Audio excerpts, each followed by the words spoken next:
इतिहास गवाह है कि जब भी किसी सल्तनत का सूरज बुलंदी पर होता है तो उसकी चमक से जलने वालों की परछाइयां भी लंबी होने लगती है। शहशाहेंद जलालुद्दीन मोहम्मद अकबर का दौर भी कुछ ऐसा ही था। उनके राज में अमन था, खुशहाली थी, और उनके पास एक ऐसा हीरा था जिसकी चमक के आगे सब फीके थे, राजा बीरबल। बीरबल सिर्फ एक मंत्री नहीं थे, वो अकबर के दोस्त थे, उनके मुश्किल वक्त के साथी थे और सल्तनत की वो ढाल थे जिसे भेद पाना दुश्मनों के लिए नामुमकिन था।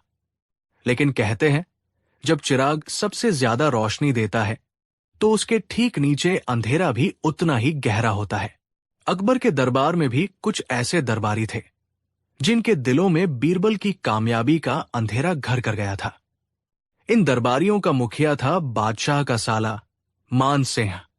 मान सिंह में अकड़ थी, शाही रिश्ते का घमंड था, लेकिन अक्ल के नाम पर वो कोरा कागज था। उसे लगता था कि बीरबल की वजह से उसे दरबार में वो अहमियत नहीं मिलती जिसका वो हकदार है। वो और उसके साथी दिन रात बादशाह के कान भरने में लगे रहते। जहां अपना एक दिन मान सिंह ने बड़ी चालाकी से कहा, बीरबल निस्संदेह बुद्धिमान है, लेकिन हर छोटे बड़े मसले में सिर्फ उन्हीं की सलाह लेना क्या सल्तनत के दूसरे काबिल लोगों के साथ नाइंसाफी नहीं है? सल्तनत किसी एक इंसान के भरोसे नहीं चलनी चाहिए। मुल्ला दोप्याजा ने बात आगे बढ़ाई, और हुजूर, आजकल बीरबल कुछ ज्यादा ही थकने लगे हैं। उनकी उम्र भी हो रही है, शायद उन्हें कुछ दिन आराम की जरूरत है ताकि कोई नया और जोशीला मंत्री अपनी काबिलियत दिखा सके। रोज रोज की इन बातों का असर शहद में घुले धीमे जहर की तरह हो रहा था।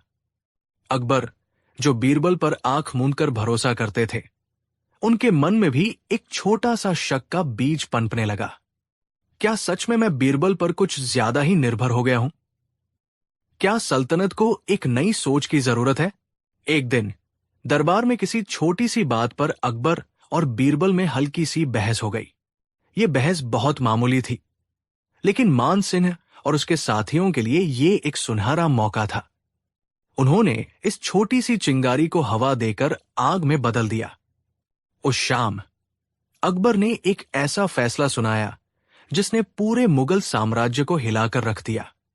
हम राजा बीरबल को उनके मंत्री पद से कुछ समय के लिए मुक्त करते हैं।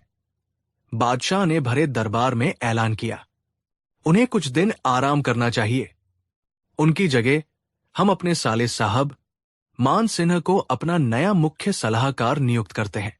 ये ऐलान किसी बिजली की तरह दरबार पर गिरा। बीरबल के समर्थकों के चेहरे पर मायूसी छा गई, जबकि मान सिंह और उसके साथियों के चेहरे जीत की चमक से दमक रहे थे। बीरबल ने हमेशा की तरह बादशाह के फैसले को सिर झुकाकर स्वीकार किया। उन्होंने अपनी शाही पगड़ी उतारी, सिंहासन को सलाम किया और खामोशी से दरबार से बाहर चले गए। किसी ने नहीं सोचा था कि ये खामोशी आने वाले तूफान का संकेत थी। बीरबल आगरा छोड़कर अपने पैतृक गांव चले गए। वहां उन्होंने अपनी पहचान छिपा ली और एक आम किसान की तरह जिंदगी जीने लगे। उन्हें न पद का मोह था, न ही अपमान का दुख। वो जानते थे कि सच और काबिलियत को ज्यादा दिन तक छुपाया नहीं जा सकता। इधर आगरा में मान सिंह के मंत्री बनते ही सल्तनत के बुरे दिन शुरू हो गए। उसे न तो राजकाज की समझ थी, न ही लोगों की परख। उसका हर फैसला मूर्खता और घमंड से भरा होता था। उसकी मूर्खतापूर्ण फैसलों से पूरे आगरा में हाहाकार मच गया।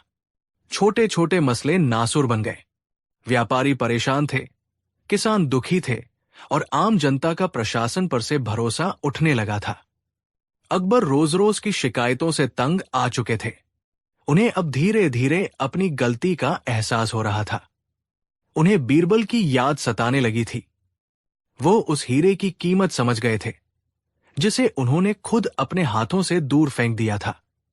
एक दिन पड़ोसी राज्य फारस का एक दूत एक बड़ा ही अजीब और चुनौतीपूर्ण संदेश लेकर आया।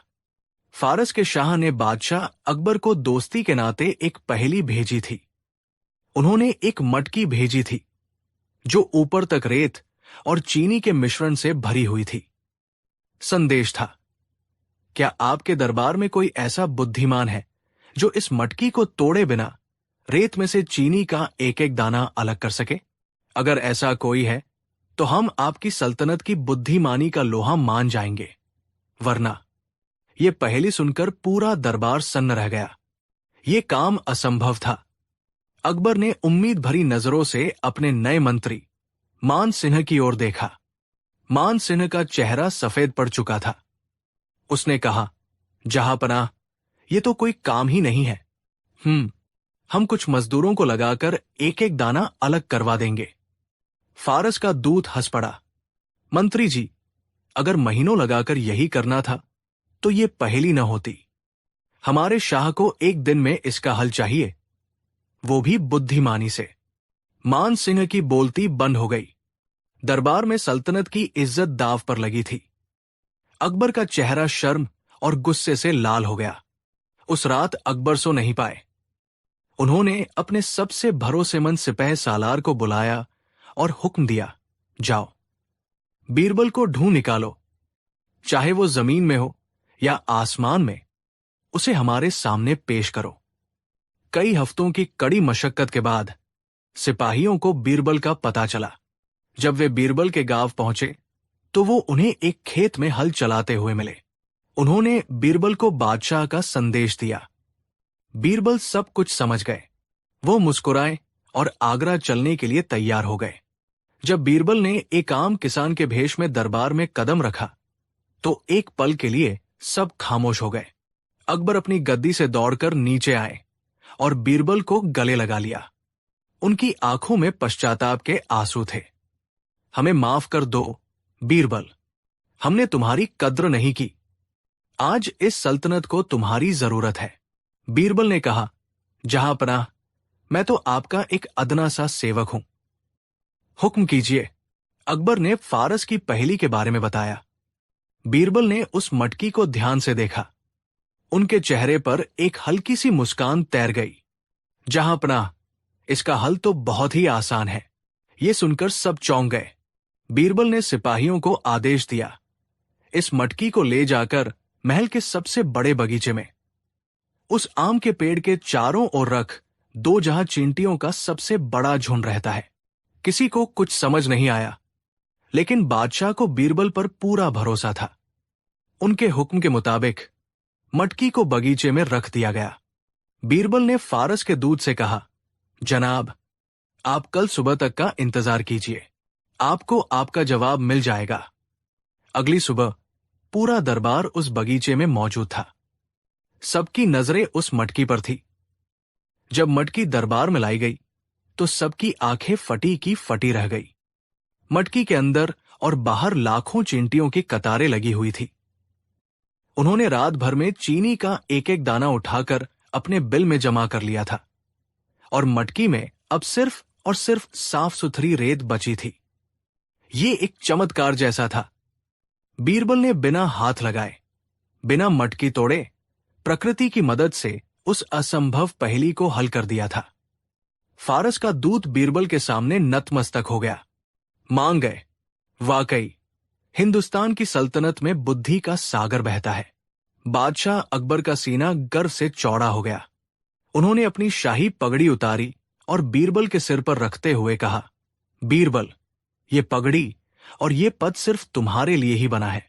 आज तुमने सिर्फ एक पहेली हल नहीं की है, तुमने हमें यह भी सिखाया है कि एक काबिल सलाहकार की जगह कोई नहीं ले सकता। मान सिन्हा का सिर शर्म से झुका हुआ था। उसने बीरबल से माफी मांगी। बीरबल ने उसे माफ करते हुए कहा, मंत्री बनना और मंत्री होना दो अलग बातें हैं। पद घमंड के लिए नहीं, बल्कि जिम्मेदारी और सेवा के लिए होता है।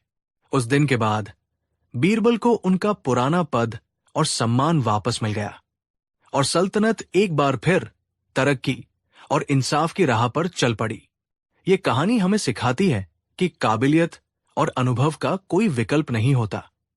एक मूर्ख को ऊंचे पद पर बिठाना किसी सल्तनत को अपने ही हाथों से बर्बादी के रास्ते पर धकेलने जैसा है, और एक सच्चा हीरा चाहे कितनी भी धूल में क्यों न मिल जाए, उसकी चमक कभी फीकी नहीं पड़ती। कहानी 2। उस दिन भी दरबार आम दिनों की तरह ही सजा हुआ था, लेकिन शहंशाह अकबर की आंखों में एक ऐसी चमक थी जो किसी बड़ी शरारत या किसी टेढ़े सवाल का इशारा कर रही थी। उनकी नजरें दरबार में मौजूद हर चेहरे से गुजरती हुई एक खास चेहरे पर आकर टिक गई। बीरबल। अकबर ने पुकारा, बीरबल। बीरबल अपनी जगह से उठे और सिर झुकाकर अदब से बोले, जी जहांपनाह। हुक्म कीजिए। अकबर ने कहा, बीरबल, हम तुम्हारे दिमाग का लोहा मानते हैं। तुमने हर मुश्किल सवाल का, हर पहेली का हल निकाला है, लेकिन आज हमारे जहन में एक ऐसा सवाल आया है जो शायद तुम्हारी बुद्धि की सीमाओं को भी परख लेगा। दरबार में कानाफूसी शुरू हो गई। बीरबल के विरोधी, खासकर मुल्ला दोप्याजा के चेहरे पर एक कुटिल मुस्कान आ गई। उन्हें लगा कि आज बीरबल जरूर फंसेंगे। बीरबल ने शांत और विनम्र भाव से कहा, जहांपनाह, आप सवाल करें। ये दास अपनी पूरी क्षमता से जवाब देने का प्रयास करेगा। आपकी हर आज्ञा सिर आंखों पर। अकबर ने गहरी सांस लेते हुए माहौल को और गंभीर बनाया और पूछा, बीरबल, हम चाहते हैं कि तुम हमें यह बताओ कि हमारी राजधानी आगरा शहर में कुल कितनी मुर्गियां हैं? ये सुनते ही पूरे दरबार में सन्नाटा छा गया। फिर अचानक कुछ दरबारी अपनी हंसी नहीं रोक पाए। ये सवाल इतना बेतुका और असंभव था कि सबको ये एक मजाक लगा। मुल्ला दोप्याजा आगे आकर व्यंग्य से बोला, हां हां, माफ कीजिएगा जहांपनाह, लेकिन ये तो कमाल का सवाल है। अब बीरबल जी शहर की गलियों में जाकर कुकड़ू को गिनेंगे। दरबार में फिर से हंसी का फव्वारा छूट गया।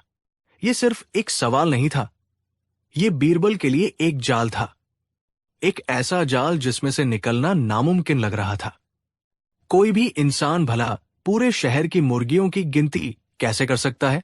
लेकिन बीरबल के चेहरे पर शिकन तक नहीं आई। वो शांत खड़े रहे। उन्होंने कहा, जहांपनाह, आपका हुक्म सिर आंखों पर। मुझे ये काम करने में कोई आपत्ति नहीं है। मैं आपको आगरा शहर की मुर्गियों की सटीक गिनती लाकर दूंगा। ये सुनकर हंसते हुए दरबारियों के चेहरे पर आश्चर्य के भाव आ गए। अकबर ने हैरानी से पूछा, सच में बीरबल, तुम ये कर सकते हो? बीरबल ने जवाब दिया, जी जहांपनाह, लेकिन इस काम के लिए मुझे कुछ चीजों और थोड़े समय की जरूरत होगी। अकबर ने उत्साह से कहा, मांगो बीरबल, जो मांगोगे मिलेगा। हमें बस नतीजा चाहिए। बीरबल बोले, जहांपनाह, मुझे इस काम के लिए 1 हफ्ते का समय, 50 भरोसेमंद कर्मचारी और शाही खजाने से 500 अशरफियों की जरूरत होगी। मुल्ला दोप्याजा फिर से बोल उठा, जहांपनाह, ये तो शाही खजाने की बर्बादी है। भला मुर्गियां गिनने के लिए 500 अशरफिया? अकबर ने उसे हाथ उठाकर रोकते हुए कहा, खामोश मुल्ला, हमें बीरबल पर पूरा भरोसा है। बीरबल, तुम्हें 1 हफ्ता और 500 अशरफिया दी जाती है। हमें उम्मीद है कि तुम हमें निराश नहीं करोगे। बीरबल ने सिर झुकाकर शुक्रिया अदा किया और कहा, 1 हफ्ते बाद इसी दरबार में मैं आपको आगरा की मुर्गियों की सही संख्या बताऊंगा। इसके बाद बीरबल ने अपना काम शुरू कर दिया। उन्होंने अपने 50 कर्मचारियों को अलग अलग दलों में बांटा और पूरे शहर में भेज दिया। उनका काम था हर घर में जाकर ये पूछना कि उनके पास कितनी मुर्गियां और कितने मुर्गे हैं। ये खबर पूरे आगरा में आग की तरह फैल गई। कुछ लोग डर रहे थे तो कुछ चालाकी कर रहे थे। किसी को लगता था कि बादशाह उनकी मुर्गियां ले लेंगे, तो किसी को लगता था कि उन पर टैक्स लग जाएगा। उधर बीरबल के विरोधी मुल्ला दोप्याजा एक साजिश रच रहा था। उसने अपने साथियों से कहा, हम गिनती को गड़बड़ कर देंगे। अपने आदमियों से कहो कि वो रात में कुछ लोगों के घरों से मुर्गियां चुराकर दूसरे इलाकों में छोड़ आएं। कुछ मुर्गियों को शहर से बाहर भेज दें। जब बीरबल अपनी गिनती पेश करेगा तो हम कुछ घरों की दोबारा गिनती करवाएंगे, और जब संख्या अलग निकलेगी तो बीरबल झूठा साबित हो जाएगा। मुल्ला दोप्याजा की साजिश शुरू हो गई। रातों रात शहर में मुर्गियों की हेराफेरी होने लगी, लेकिन वो ये नहीं जानते थे कि बीरबल की नजरें हर जगह थी। एक हफ्ता बीत गया और फैसले का दिन आ गया। दरबार खचाखच भरा था। हर कोई ये जानने के लिए उत्सुक था कि बीरबल क्या जवाब देंगे। अकबर ने पूछा, बीरबल, एक हफ्ता पूरा हो गया, बताओ हमारी राजधानी में कुल कितनी मुर्गियां हैं? बीरबल आगे आए।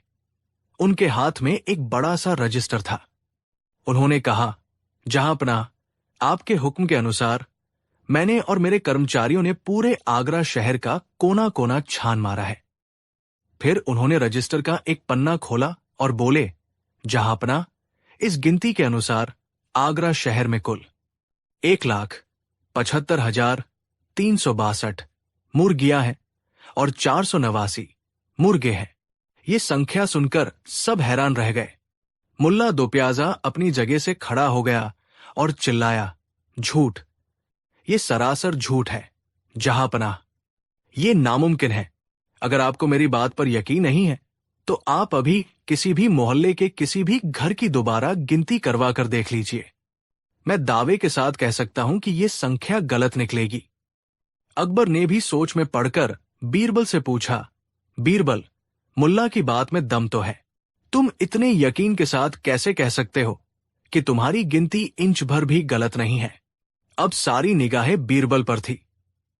बीरबल के चेहरे पर अभी भी वही शांत मुस्कान थी। वो मुस्कुराते हुए बोले, जहांपनाह, मुझे पता था कि ये सवाल जरूर उठेगा और मैं इसके लिए पूरी तरह से तैयार हूं। मेरी गिनती 100% सही है। अगर जांच के दौरान शहर में मुर्गियों की संख्या मेरी बताई गई संख्या से ज्यादा निकलती है तो इसका मतलब यह है कि बाहर से कुछ मुर्गियां अपने रिश्तेदारों से मिलने आगरा शहर में आई हुई है। दरबार में हल्की सी फुसफुसाहट हुई।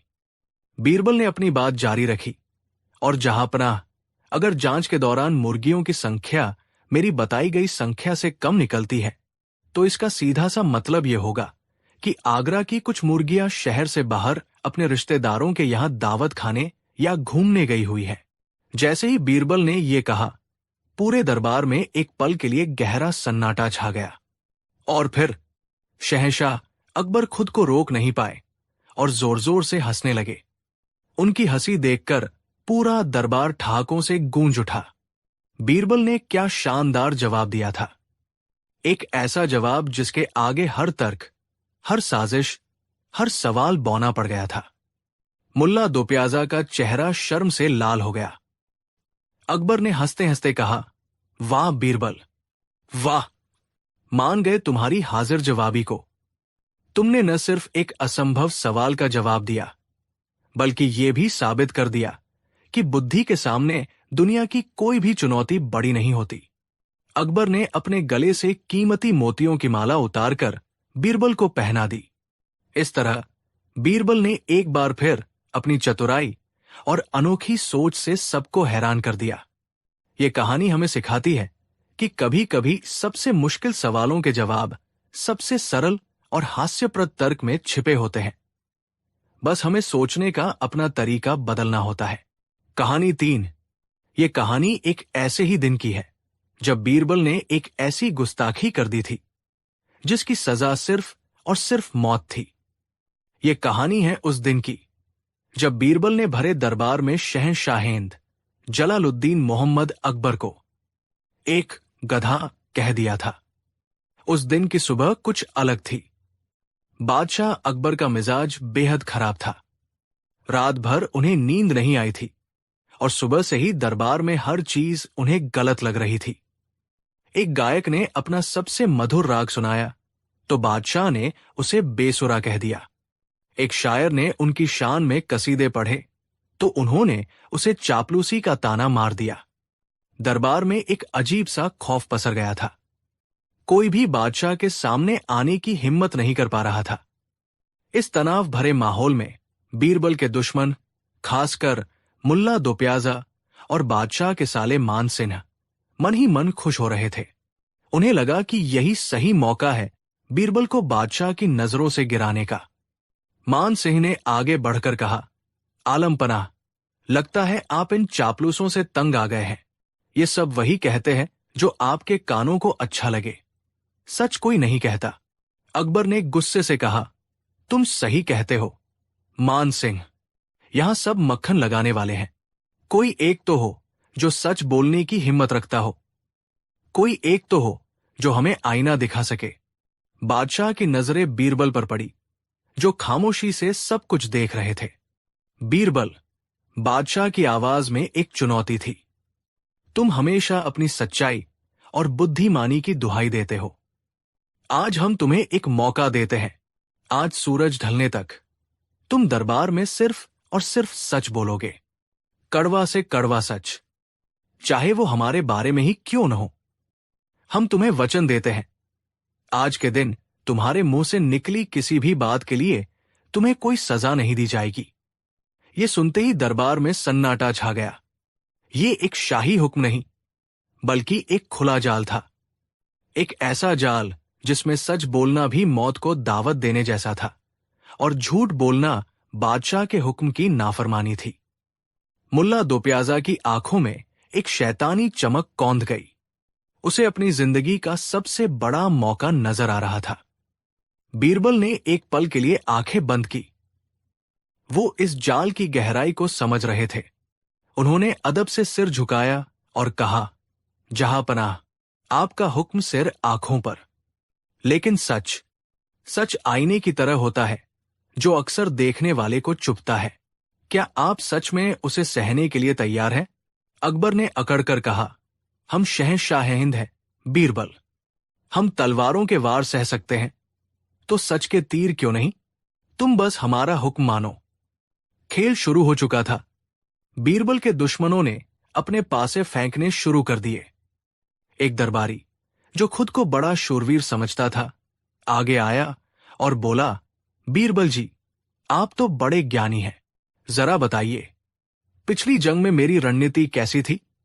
बीरबल ने उसकी आंखों में देखकर सपाट आवाज में कहा, आपकी रणनीति में ब्रवाडो ज्यादा और बुद्धि कम थी। अगर दुश्मन की सेना थोड़ी और समझदार होती तो हम वो जंग हार चुके होते। दरबारी का चेहरा शर्म से लाल हो गया। दरबार में कानाफूसी होने लगी। फिर मुल्ला दो प्याजा ने अपने एक शायर दोस्त को इशारा किया। शायर ने अपनी ताजा गजल सुनाई, जो उसने बादशाह की शान में लिखी थी।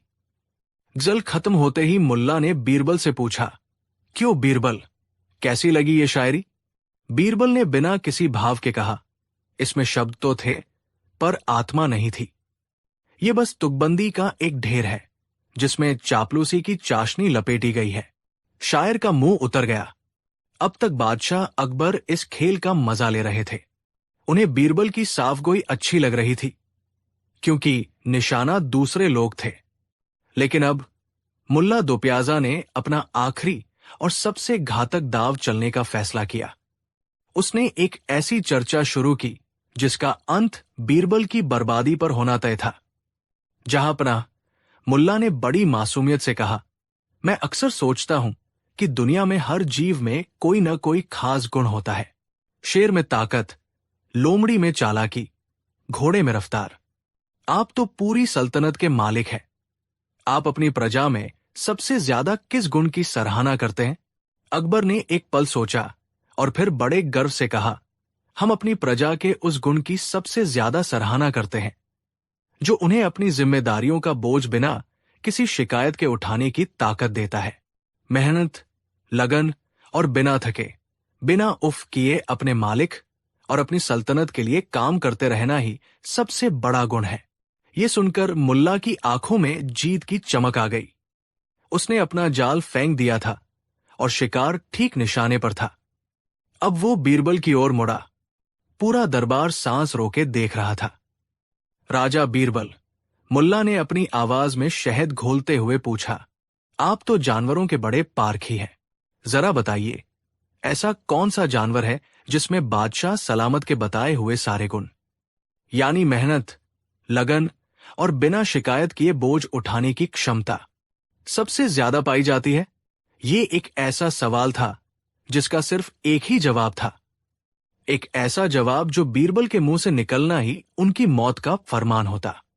बीरबल एक पल के लिए खामोश हो गए। उनकी नजरें बादशाह के चेहरे पर टिकी थी। उन्हें बादशाह का वचन याद था, लेकिन उन्हें अपने दुश्मनों की नीयत भी साफ दिख रही थी।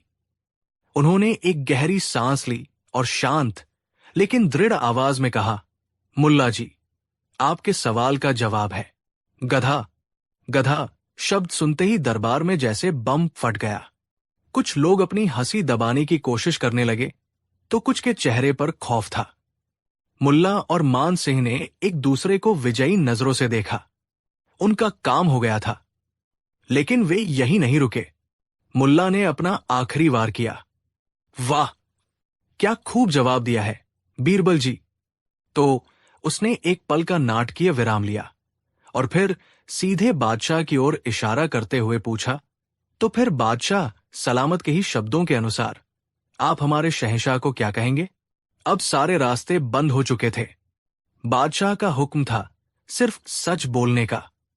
बादशाह ने खुद उन गुणों को अपना सबसे बड़ा गुण बताया था और बीरबल ने उन गुणों का प्रतीक गधा जानवर को बताया था। अब अगर बीरबल पीछे हटते तो वो झूठे साबित होते और बादशाह के हुक्म की नाफरमानी करते, और अगर वो सच बोलते तो वो बादशाह का सबसे बड़ा अपमान करते। बीरबल ने अपनी आंखें बंद की जैसे ईश्वर को याद कर रहे हों। फिर उन्होंने आंखें खोली, सीधे बादशाह अकबर की आंखों में देखा और कहा, हुक्म की तामील करनी होगी। बादशाह सलामत के ही कहे अनुसार आप आगरा के सबसे बड़े गधे हैं। एक पल, सिर्फ एक पल के लिए पूरे दीवाना में मौत जैसा सन्नाटा छा गया। हवा ने चलना बंद कर दिया, पक्षियों ने चहचहाना बंद कर दिया, लोगों ने सांस लेना तक बंद कर दिया। फिर अकबर का चेहरा, जो पहले हैरान था, अब गुस्से से तमतमाने लगा। उनकी आंखें लाल हो गई, मुट्ठियां भिंच गई। उनका वचन, उनका वादा, सब उनके अपमान के नीचे दब गया। सिंहासन का अपमान, सल्तनत का अपमान। बीरबल, उनकी दहाड़ से पूरा किला कांप उठा। तुम्हारी ये जुर्रत, तुम्हारी इतनी हिम्मत। मुल्ला और मान सिंह के चेहरे पर ऐसी खुशी थी मानो उन्होंने पूरी दुनिया जीत ली हो। देखा जहांपनाह, वे चिल्लाए, हमने तो पहले ही कहा था, इसके दिल में आपके लिए कोई इज्जत नहीं है। इसे फौरन गिरफ्तार किया जाए, इसे मौत की सजा दी जाए। अकबर ने अपने सैनिकों को इशारा किया, ले जाओ इसे, डाल दो काल कोठरी में। कल सुबह हम इसकी किस्मत का फैसला करेंगे। सैनिकों ने बीरबल को पकड़ लिया। बीरबल के चेहरे पर न डर था, न ही कोई शिकन। उन्होंने बस एक बार बादशाह की आंखों में देखा और खामोशी से सैनिकों के साथ चले गए। उस रात आगरा शहर सो नहीं पाया। हर घर में बस यही चर्चा थी कि अब बीरबल का क्या होगा। क्या बादशाह अपना वचन तोड़ देंगे? क्या बीरबल को सच बोलने की सजा मिलेगी? अगली सुबह दरबार किसी मातम की सभा जैसा लग रहा था। बीरबल को जंजीरों में जकड़कर पेश किया गया। अकबर सिंहासन पर बैठे थे। उनका चेहरा पत्थर की तरह सख्त था। बीरबल, उनकी आवाज में नरमी का कोई अंश नहीं था। हमने तुम्हें अपना दोस्त समझा, अपना भाई माना, और तुमने हमें यह सिला दिया। भरे दरबार में हमारी इज्जत को मिट्टी में मिला दिया। हम तुम्हें अपनी सफाई का एक आखिरी मौका देते हैं। बताओ, तुमने ऐसा क्यों कहा? अब सबकी नजरें बीरबल पर थी। ये उनकी जिंदगी का आखिरी इम्तिहान था। बीरबल ने एक नजर अपने दुश्मनों पर डाली जो मुस्कुरा रहे थे। फिर उन्होंने बादशाह की आंखों में देखा और बोलना शुरू किया। उनकी आवाज में जरा भी घबराहट नहीं थी। जहांपनाह, मैंने वही कहा जो सच था, और आज मैं उसी सच को साबित करूंगा। आपने मुझसे पूछा कि मैंने आपको गधा क्यों कहा, तो सुनिए। पहला कारण, बीरबल ने अपनी पहली उंगली उठाते हुए कहा, एक गधा अपने मालिक का कितना भी भारी बोझ हो, उसे बिना किसी शिकायत के अपनी पीठ पर उठाकर मीलों चलता है। जहांपनाह, आप इस पूरी सल्तनत का, अपनी करोड़ों प्रजा की उम्मीदों और जिम्मेदारियों का बोझ अपने कंधों पर उठाए हुए हैं, बिना एक पल आराम किए, बिना एक शब्द शिकायत किए। इस गुण में क्या आप उस मेहनती जानवर की तरह नहीं हैं? दरबार में हल्की सी फुसफुसाहट हुई। अकबर का गुस्सा थोड़ा कम हुआ। उनकी आंखों में अब जिज्ञासा थी। दूसरा कारण, बीरबल ने अपनी दूसरी उंगली उठाई। जब गधा अपने रास्ते पर चलता है तो गली के कुत्ते उस पर बेवजह भौंकते हैं, उसे परेशान करने की कोशिश करते हैं, लेकिन वह उनकी परवाह किए बिना शांत भाव से अपनी मंजिल की ओर बढ़ता रहता है। जहां अपना आपकी सल्तनत के भी कई दुश्मन और आलोचक हैं जो आप पर बेवजह भौंकते रहते हैं, आपकी राह में रोड़े अटकाने की कोशिश करते हैं। ये कहते हुए बीरबल ने मुल्ला और उसके साथियों की ओर एक गहरी नजर से देखा, लेकिन आप उनकी परवाह किए बिना सिर्फ अपनी प्रजा की भलाई के रास्ते पर आगे बढ़ते रहते हैं। इस धैर्य में क्या आप उस शांत जानवर की तरह नहीं हैं? मुल्ला और उसके साथियों के चेहरे का रंग उड़ने लगा था। वे समझ गए थे कि पासा पलट रहा है। और तीसरा और सबसे बड़ा कारण, जहांपनाह, बीरबल ने अपनी आवाज को और भी बुलंद करते हुए कहा। आमतौर पर लोग गधे को एक मूर्ख जानवर समझते हैं, लेकिन वो ये नहीं जानते कि गधी का दूध दुनिया के सबसे कीमती और गुणकारी दूधों में से एक माना जाता है, जिसमें हजारों बीमारियों को ठीक करने की ताकत होती है। वो अपनी मिठास और अपनी अच्छाई को अंदर छिपाए रखता है। जहांपनाह, दुनिया आपको एक सख्त और ताकतवर शहंशाह के रूप में देखती है, लेकिन हम जैसे लोग जो आपके करीब हैं, वो जानते हैं कि आपके उस सख्त मिजाज के पीछे अपनी प्रजा के लिए कितनी मिठास, कितना प्यार और कितना न्याय छिपा हुआ है। अपनी अच्छाई को इस तरह छिपाकर रखने के गुण में क्या आप उस अद्भुत जानवर की तरह नहीं हैं? जब बीरबल ने अपनी बात खत्म की तो पूरे दरबार में गहरा सन्नाटा था। यह सन्नाटा खौफ का नहीं, बल्कि सम्मान और आश्चर्य का था। बीरबल ने एक अपमानजनक शब्द को उठाकर उसे सम्मान के शिखर पर पहुंचा दिया था। उन्होंने गधा शब्द की ऐसी व्याख्या की थी जो किसी भी बादशाह के लिए सबसे बड़ी तारीफ हो सकती थी। बादशाह अकबर अपनी गद्दी से उठे। उनकी आंखों में गुस्सा नहीं, बल्कि अपने दोस्त के लिए प्रशंसा और गर्व के आंसू थे। वो धीरे धीरे चलकर बीरबल के पास आए और अपने हाथों से उनकी जंजीरें खोल दी। उन्होंने बीरबल को गले से लगा लिया और कहा, बीरबल, हमें माफ कर दो, हम तुम्हारे इरादे को नहीं समझ पाए। आज तुमने सच बोलकर हमारा अपमान नहीं किया, बल्कि सच की ताकत से हमें एक नया सम्मान दिया है। तुमने साबित कर दिया कि शब्द वही रहते हैं, बस देखने का नजरिया बदल जाता है। अकबर ने मुड़कर मुल्ला दो प्याजा और मान सिन्हा की ओर देखा। उनकी आंखों में आग थी। और तुम जैसे लोग जो शब्दों का जहर फैलाते हैं, वे ये जान ले कि बीरबल इस सल्तनत का दिमाग ही नहीं, बल्कि इसकी आत्मा भी है। उस दिन बीरबल के दुश्मनों को उनकी जिंदगी की सबसे बड़ी हार मिली, और पूरी दुनिया ने एक बार फिर देखा कि बीरबल की बुद्धि की तलवार जब चलती है तो दुश्मन का सिर नहीं झुकता, बल्कि उसका घमंड चूर चूर हो जाता है।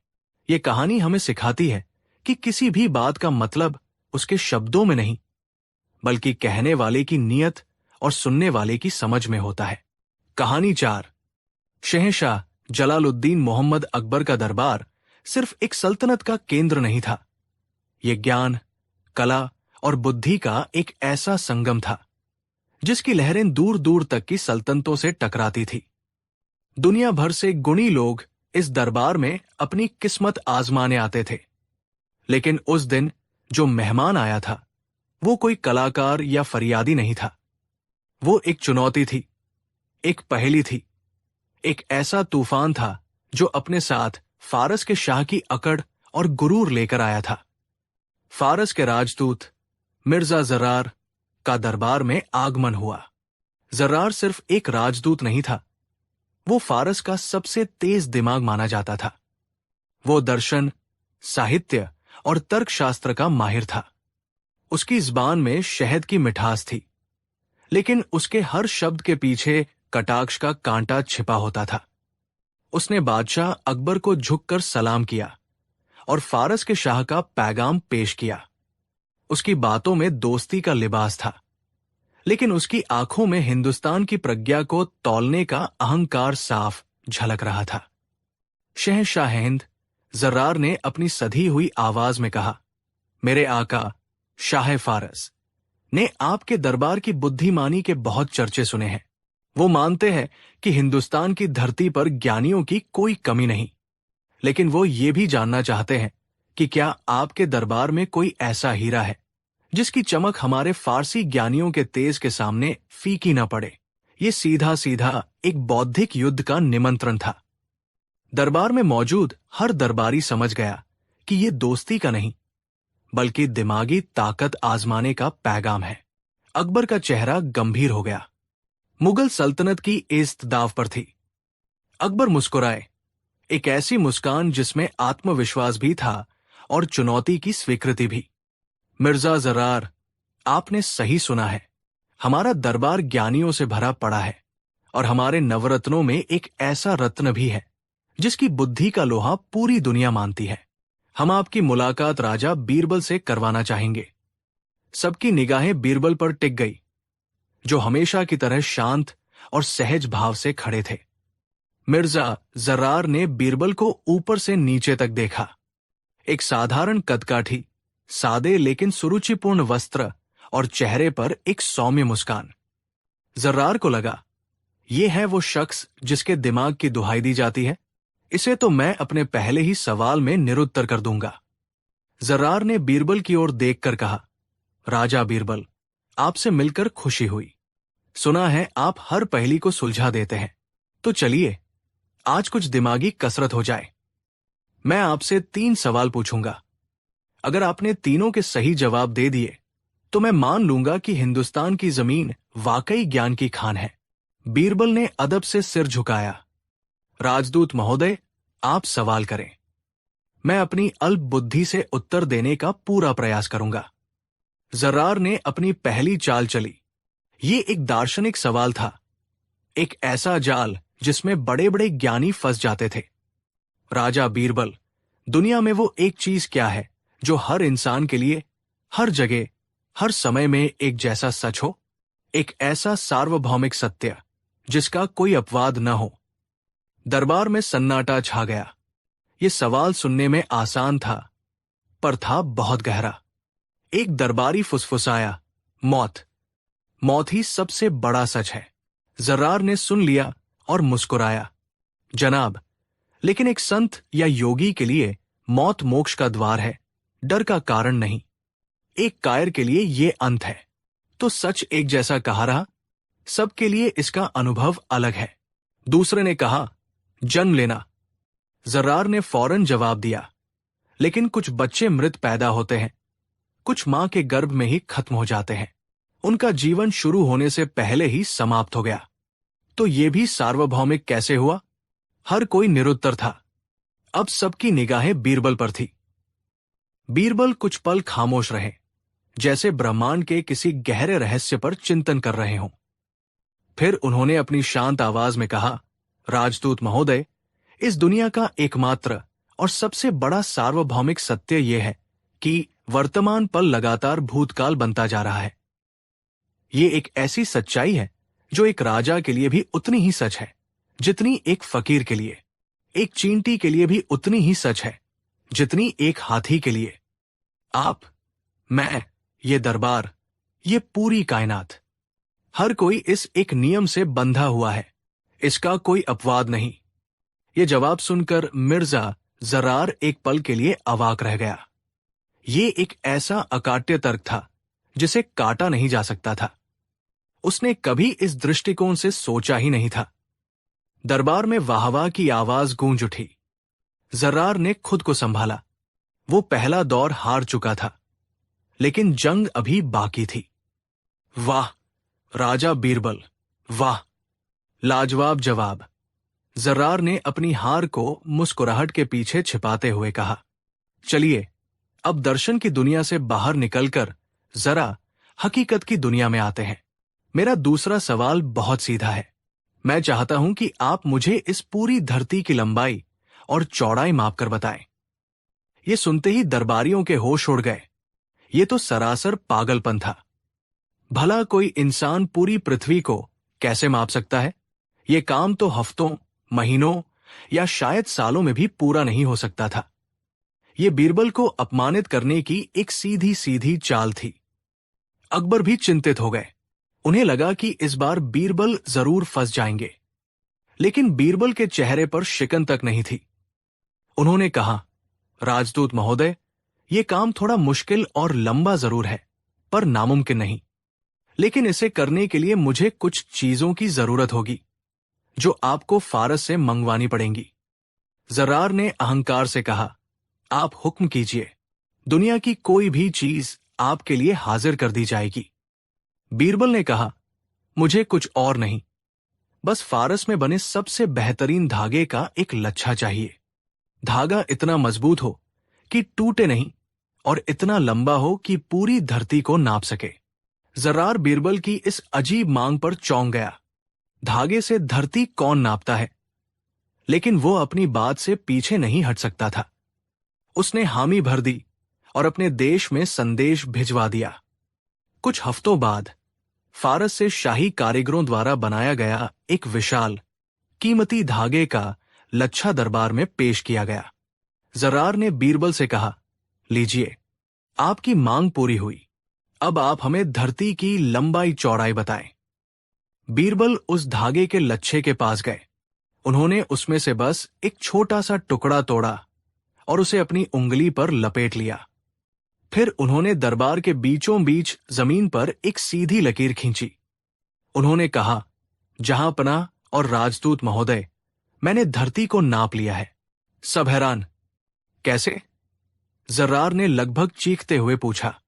बीरबल ने पूरी विनम्रता से समझाया, राजदूत महोदय, जिस तरह आपके इस एक धागे को देखकर फारस के सारे धागों की गुणवत्ता और कारीगरी का अंदाजा लगाया जा सकता है, ठीक उसी तरह इस एक गज जमीन को नापकर मैंने पूरी धरती की लंबाई और चौड़ाई का हिसाब लगा लिया है। अगर आपको मेरे नाप पर शक है, तो आप खुद इस फारसी धागे से पूरी धरती को नापकर मेरे हिसाब की जांच कर सकते हैं। ये एक ऐसा दाव था जिसने मिर्जा जर्रार को पूरी तरह से निरुत्तर कर दिया। बीरबल ने उसी के तर्क को उसी के खिलाफ इस्तेमाल कर दिया था। अगर जर्रार कहता है कि एक गज से पूरी धरती नहीं नापी जा सकती, तो यह भी मानना पड़ता कि एक धागे से पूरे फारस की कारीगरी नहीं परखी जा सकती। वो अपने ही जाल में फंस चुका था। उसका चेहरा गुस्से से लाल हो गया। दरबार में बीरबल की जय जयकार होने लगी। मिर्जा जर्रार अब बौखला चुका था। उसके ज्ञान और अहंकार को गहरी चोट पहुंची थी। उसने फैसला किया कि उसका आखिरी सवाल ऐसा होगा जो बीरबल की नहीं, बल्कि उसकी अपनी काबिलियत पर आधारित हो। एक ऐसा सवाल जिसका जवाब बीरबल कभी दे ही न पाए। वो अपनी जगह से खड़ा हुआ और उसने बोलना शुरू किया। पहले उसने शुद्ध संस्कृत में श्लोक पढ़े, फिर उसने अरबी में आयतें पढ़ी।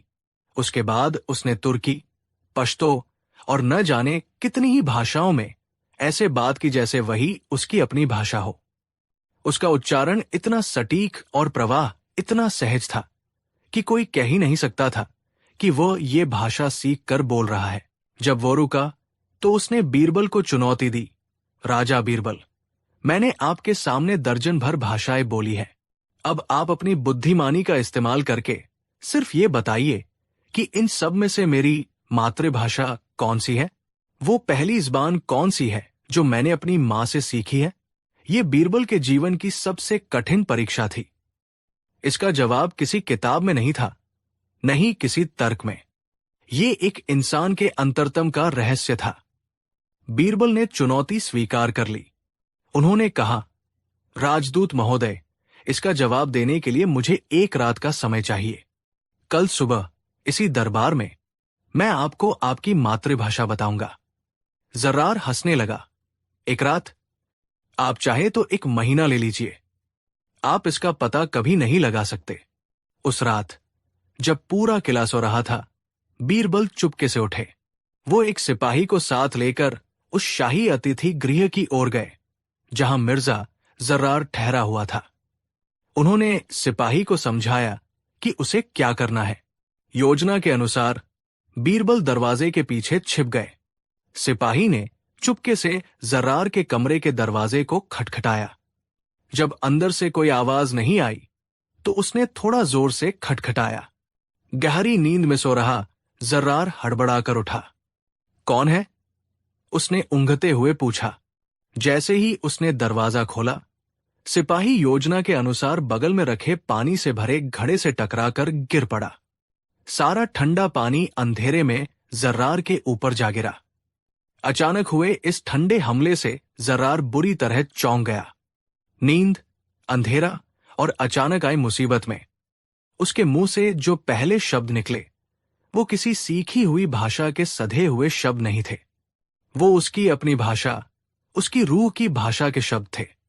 वो घबराहट में चिल्लाया, दर फुला, ई चीस्त, फारसी में धत तेरे की। ये क्या है? बस बीरबल को अपना जवाब मिल चुका था। वो चुपचाप वहां से लौट आए। अगली सुबह दरबार फिर से लगा। मिर्जा जर्रार पूरे आत्मविश्वास के साथ खड़ा था। उसे यकीन था कि आज वो बीरबल को पराजित करके ही रहेगा। अकबर ने पूछा, बीरबल, क्या तुम्हें राजदूत के सवाल का जवाब मिला? बीरबल ने सिर हिलाया।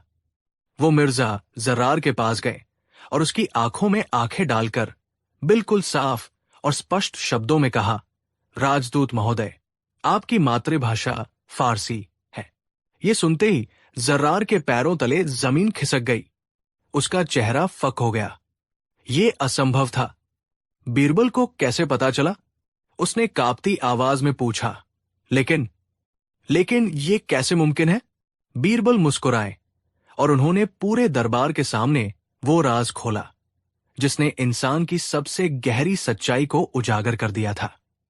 राजदूत महोदय, इंसान कितनी भी भाषाएं सीख ले, कितने भी मुखौटे पहन ले, लेकिन जब उस पर कोई अचानक मुसीबत आती है, जब वो गहरे संकट या दर्द में होता है, तो उसके मुंह से वही भाषा निकलती है जो उसने अपनी मां की गोद में सीखी होती है, क्योंकि वही ज़बान उसकी आत्मा से जुड़ी होती है, दिमाग से नहीं।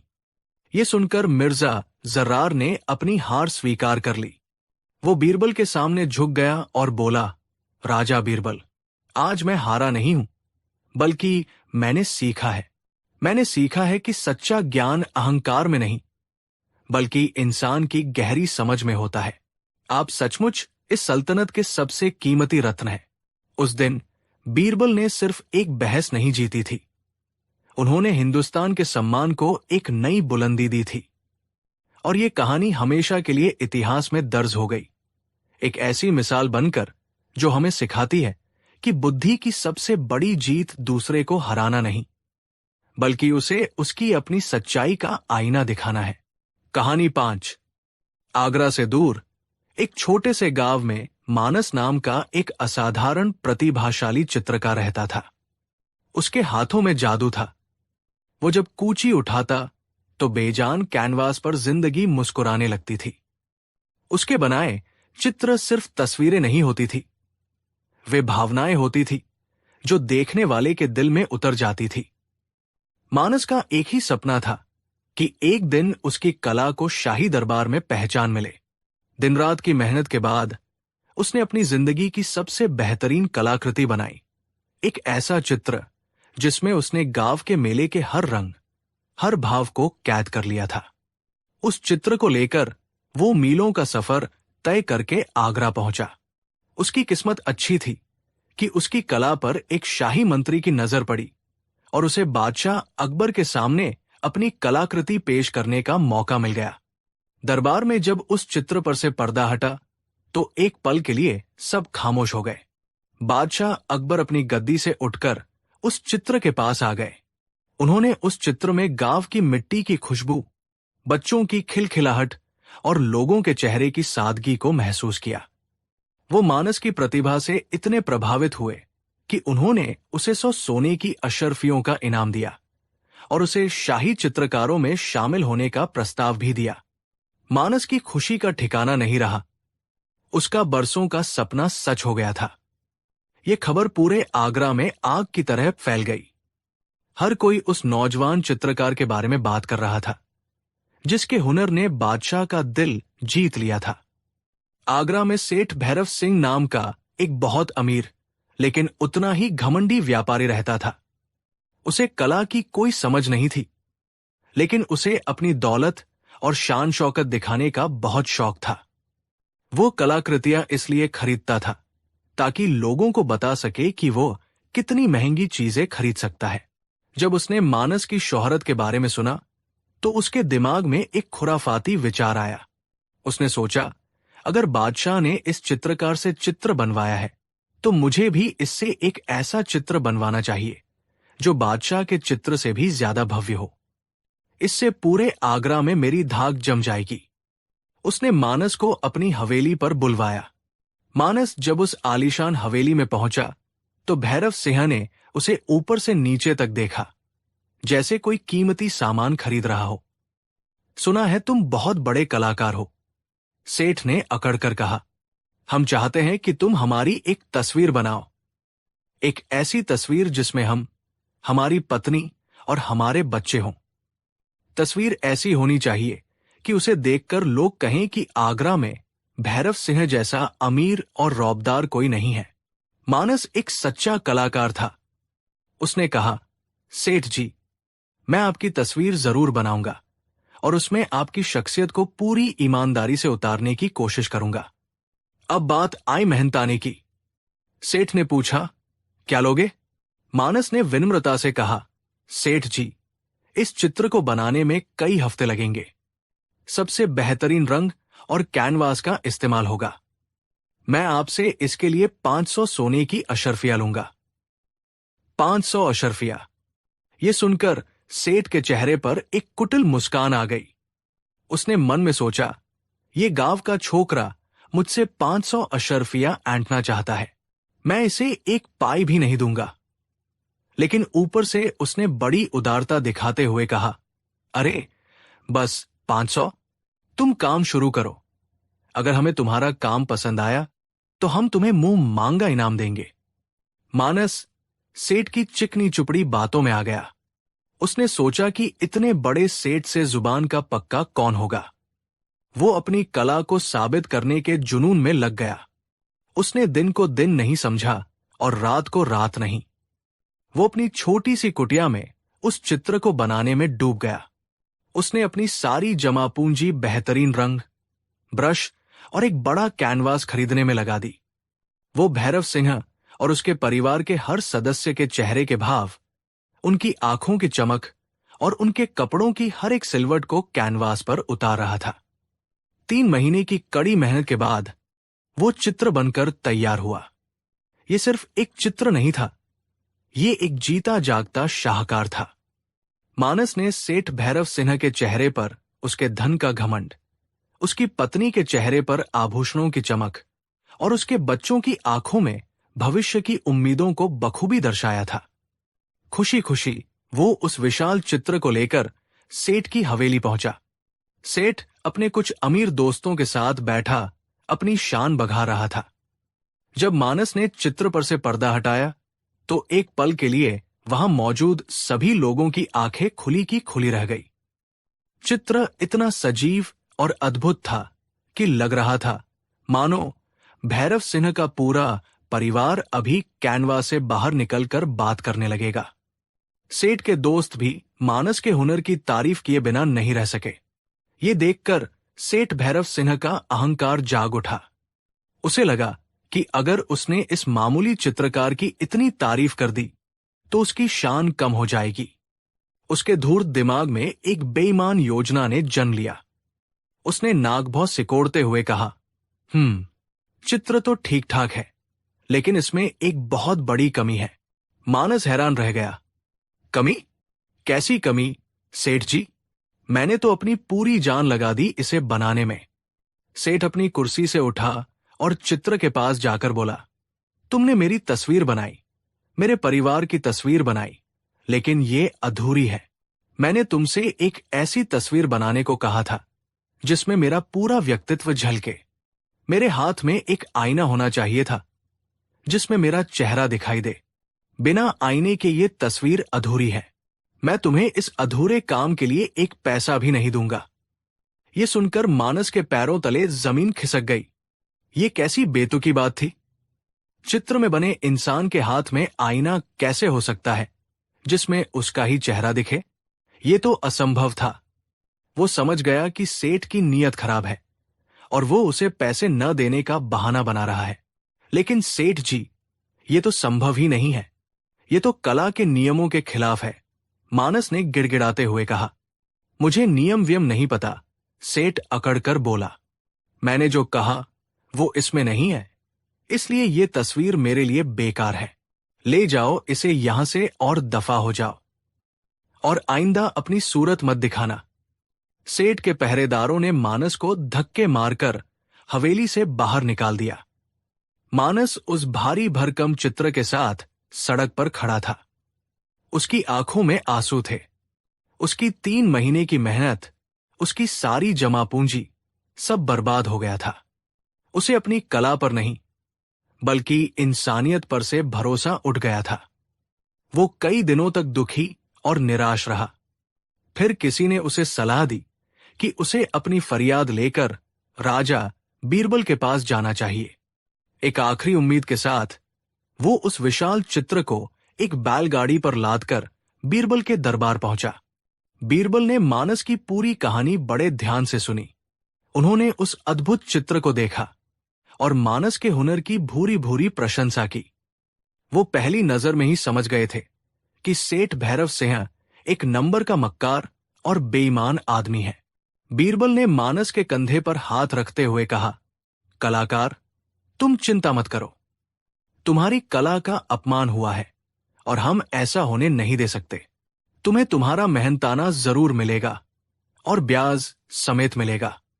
तुम बस वही करो जो मैं कहता हूं। अगले दिन बीरबल ने सेठ भैरव सिन्हा को बादशाह अकबर के दरबार में हाजिर होने का हुक्म भिजवाया। सेठ को लगा कि शायद बादशाह उस चित्र को खरीदना चाहते हैं। वो खुशी खुशी दरबार में पहुंचा। दरबार खचाखच भरा था। बादशाह अकबर अपने सिंहासन पर विराजमान थे। मानस एक कोने में चुपचाप खड़ा था और उसका बनाया हुआ चित्र दरबार के बीच में रखा था। बीरबल ने कार्यवाही शुरू की। सेठ भैरव सिंह, इस गुणी चित्रकार का कहना है कि आपने इससे ये चित्र बनवाया और फिर इसका मेहनताना देने से इनकार कर दिया। क्या ये सच है? सेठ ने बड़ी बेशर्मी से कहा। हां, जहांपनाह, मैंने ही इनकार किया, क्योंकि इसने मेरा काम अधूरा किया है। मैंने इससे कहा था कि मेरे हाथ में एक आईना होना चाहिए जिसमें मेरा चेहरा दिखे। इसने वैसा नहीं बनाया। मैं अधूरे काम के पैसे क्यों दूं? दरबार में मौजूद सभी लोग सेठ की इस बेतुकी मांग पर हंसने लगे। अकबर को भी क्रोध आ गया। सेठ, ये कैसी मूर्खतापूर्ण बात है? भला चित्र में आईना और आईने में चेहरा कैसे दिख सकता है? सेठ ने बड़ी चालाकी से कहा, जहांपनाह, मैं तो एक साधारण व्यापारी हूं। मुझे कला की गहरी समझ नहीं है। मैंने तो बस अपनी एक इच्छा बताई थी। अगर ये कलाकार इतना ही गुणी था तो उसे मेरी इच्छा पूरी करनी चाहिए थी। जब काम ही पूरा नहीं तो दाम कैसा? सेठ ने कानून और तर्क का ऐसा जाल बुना कि एक पल के लिए बादशाह भी चुप हो गए। तभी बीरबल मुस्कुराते हुए आगे बढ़े। उनके चेहरे पर वही रहस्यमयी चमक थी जो किसी बड़ी योजना का संकेत देती थी। जहांपनाह, सेठ जी की बात में दम तो है। एक ग्राहक की संतुष्टि सबसे जरूरी होती है। कलाकार को सेठ जी की इच्छा पूरी करनी चाहिए थी। यह सुनकर मानस का दिल बैठ गया। उसे लगा कि बीरबल भी सेठ का ही पक्ष ले रहे हैं। सेठ भैरव सिंह की छाती गर्व से फूल गई। बीरबल ने मानस की ओर मुड़कर कहा, चित्रकार, सेठ जी की शिकायत जायज है। तुम्हें यह चित्र पूरा करना होगा।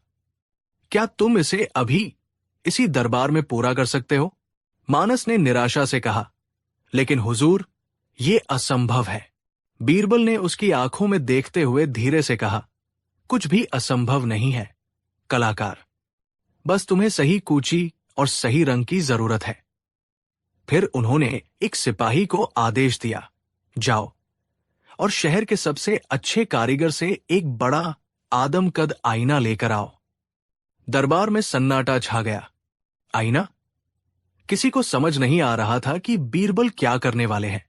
थोड़ी देर में सिपाही एक विशाल और चमचमाता हुआ आईना लेकर दरबार में हाजिर हुआ।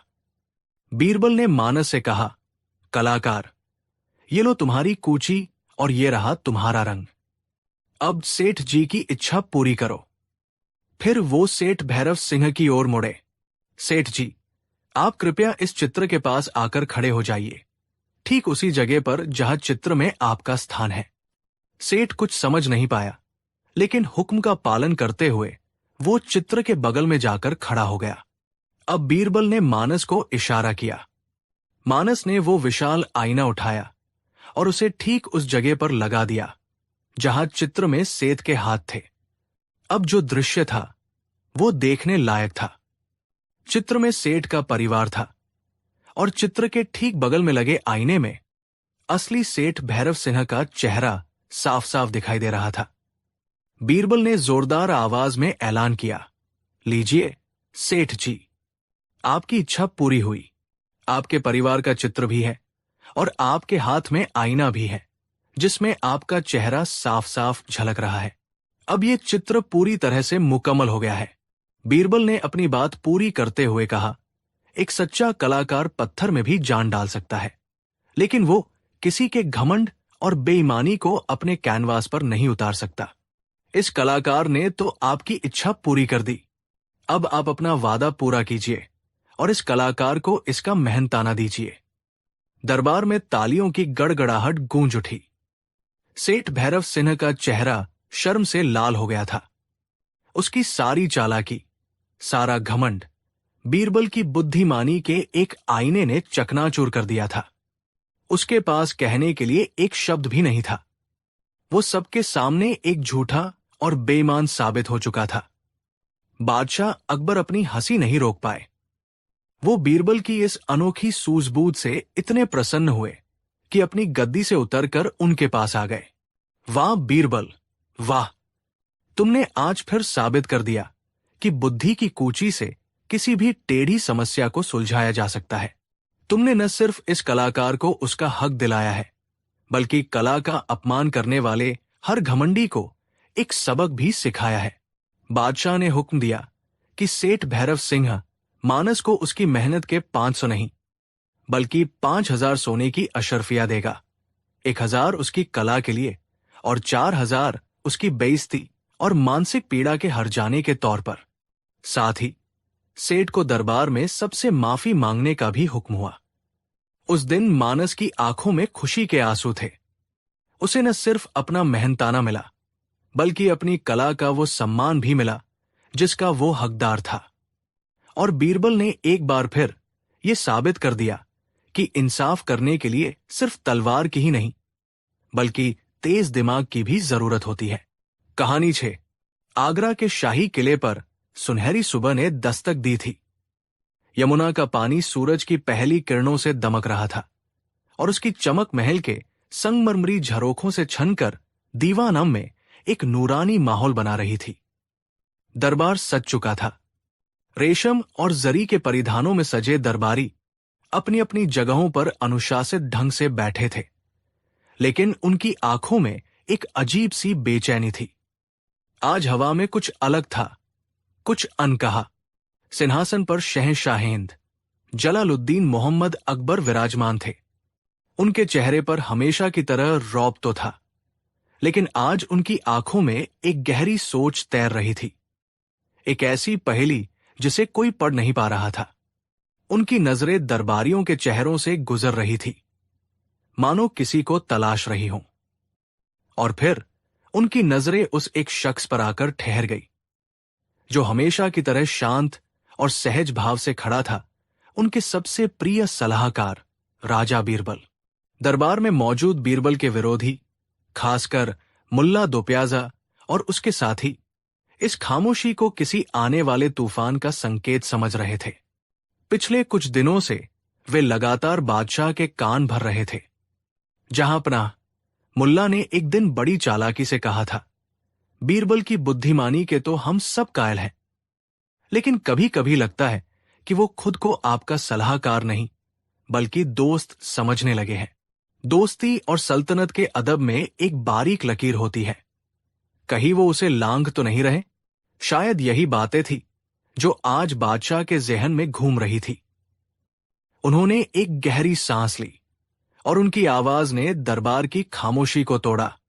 बीरबल। बीरबल ने अदब से सिर झुकाया। हुक्म, आलमपना। अकबर ने एक पल के लिए अपनी उंगलियों को सिंहासन के हत्थे पर फिराया, फिर सीधे बीरबल की आंखों में देखते हुए कहा, बीरबल, आज हम तुमसे एक बादशाह की हैसियत से नहीं, बल्कि एक दोस्त की हैसियत से कुछ मांगना चाहते हैं। ये सुनते ही पूरे दरबार में कानाफूसी का एक हल्का सा शोर गूंजकर शांत हो गया। बादशाह का बीरबल को दोस्त कहना कोई नई बात नहीं थी, लेकिन आज उनके लहजे में कुछ और ही था। बीरबल ने विनम्रता से कहा, जहांपनाह, ये मेरा सौभाग्य है, आप हुक्म करें।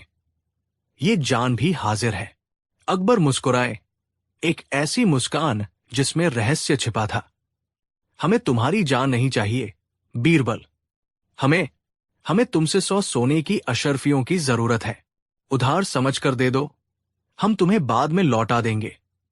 ये वाक्य किसी बम की तरह दरबार में फटा। हर कोई सन्न रह गया।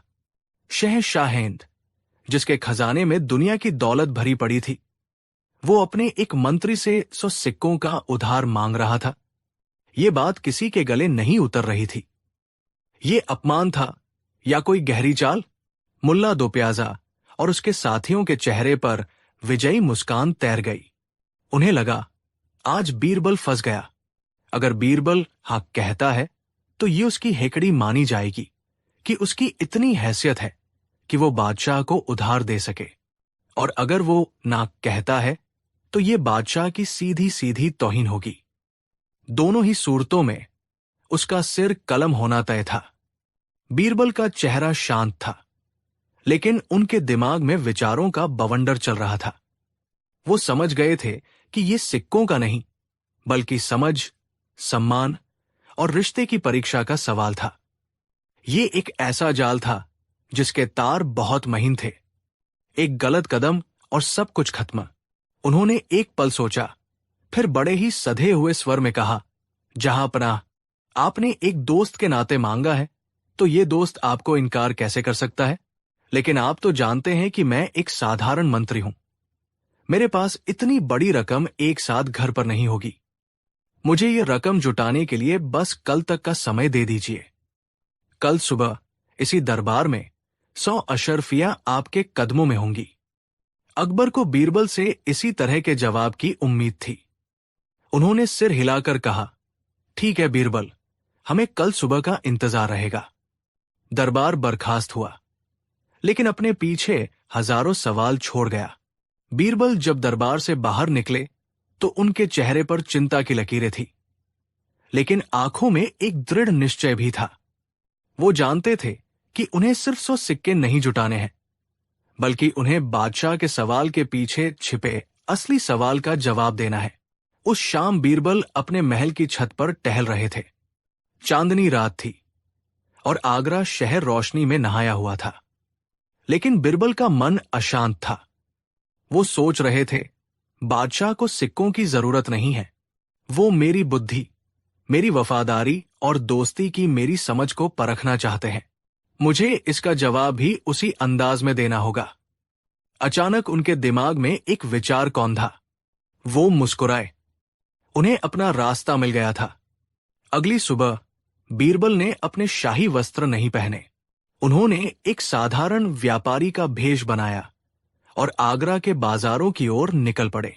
उन्हें 100 सिक्के उधार लेने थे, लेकिन वो ये उधार 4 अलग अलग लोगों से 4 अलग अलग तरीकों से लेने वाले थे।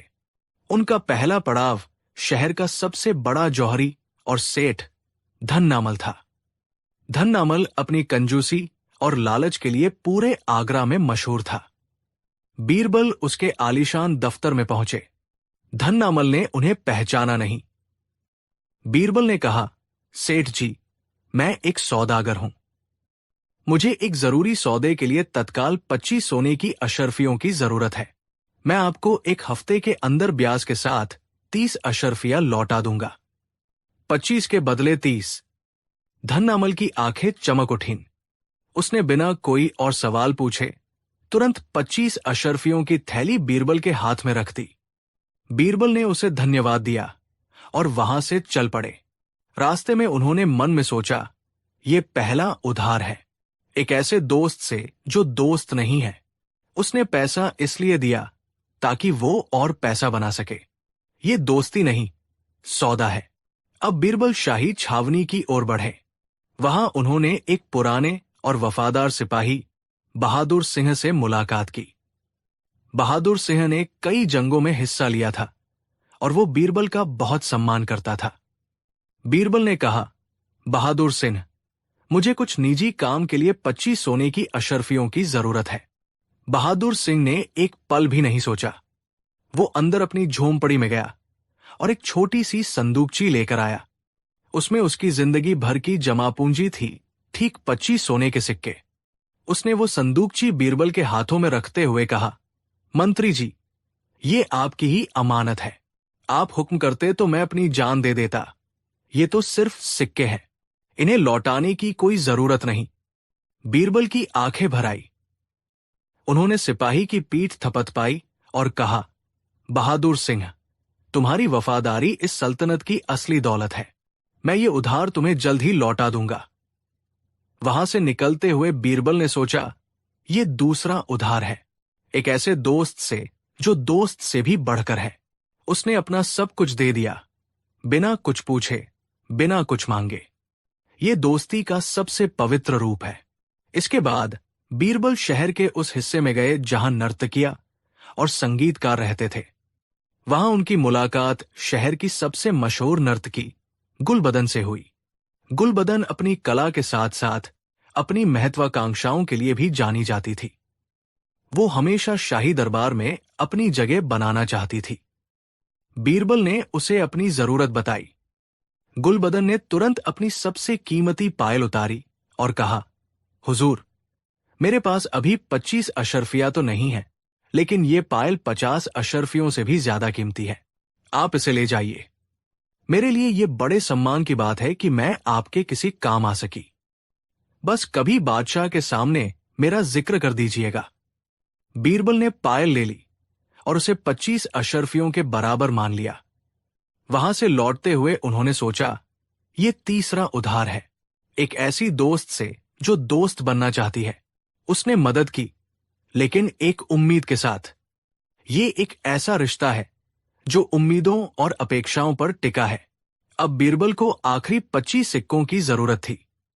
इसके लिए वो शहर के बाहर यमुना के किनारे एक कुटिया में रहने वाले एक फकीर बाबा रहमत के पास पहुंचे।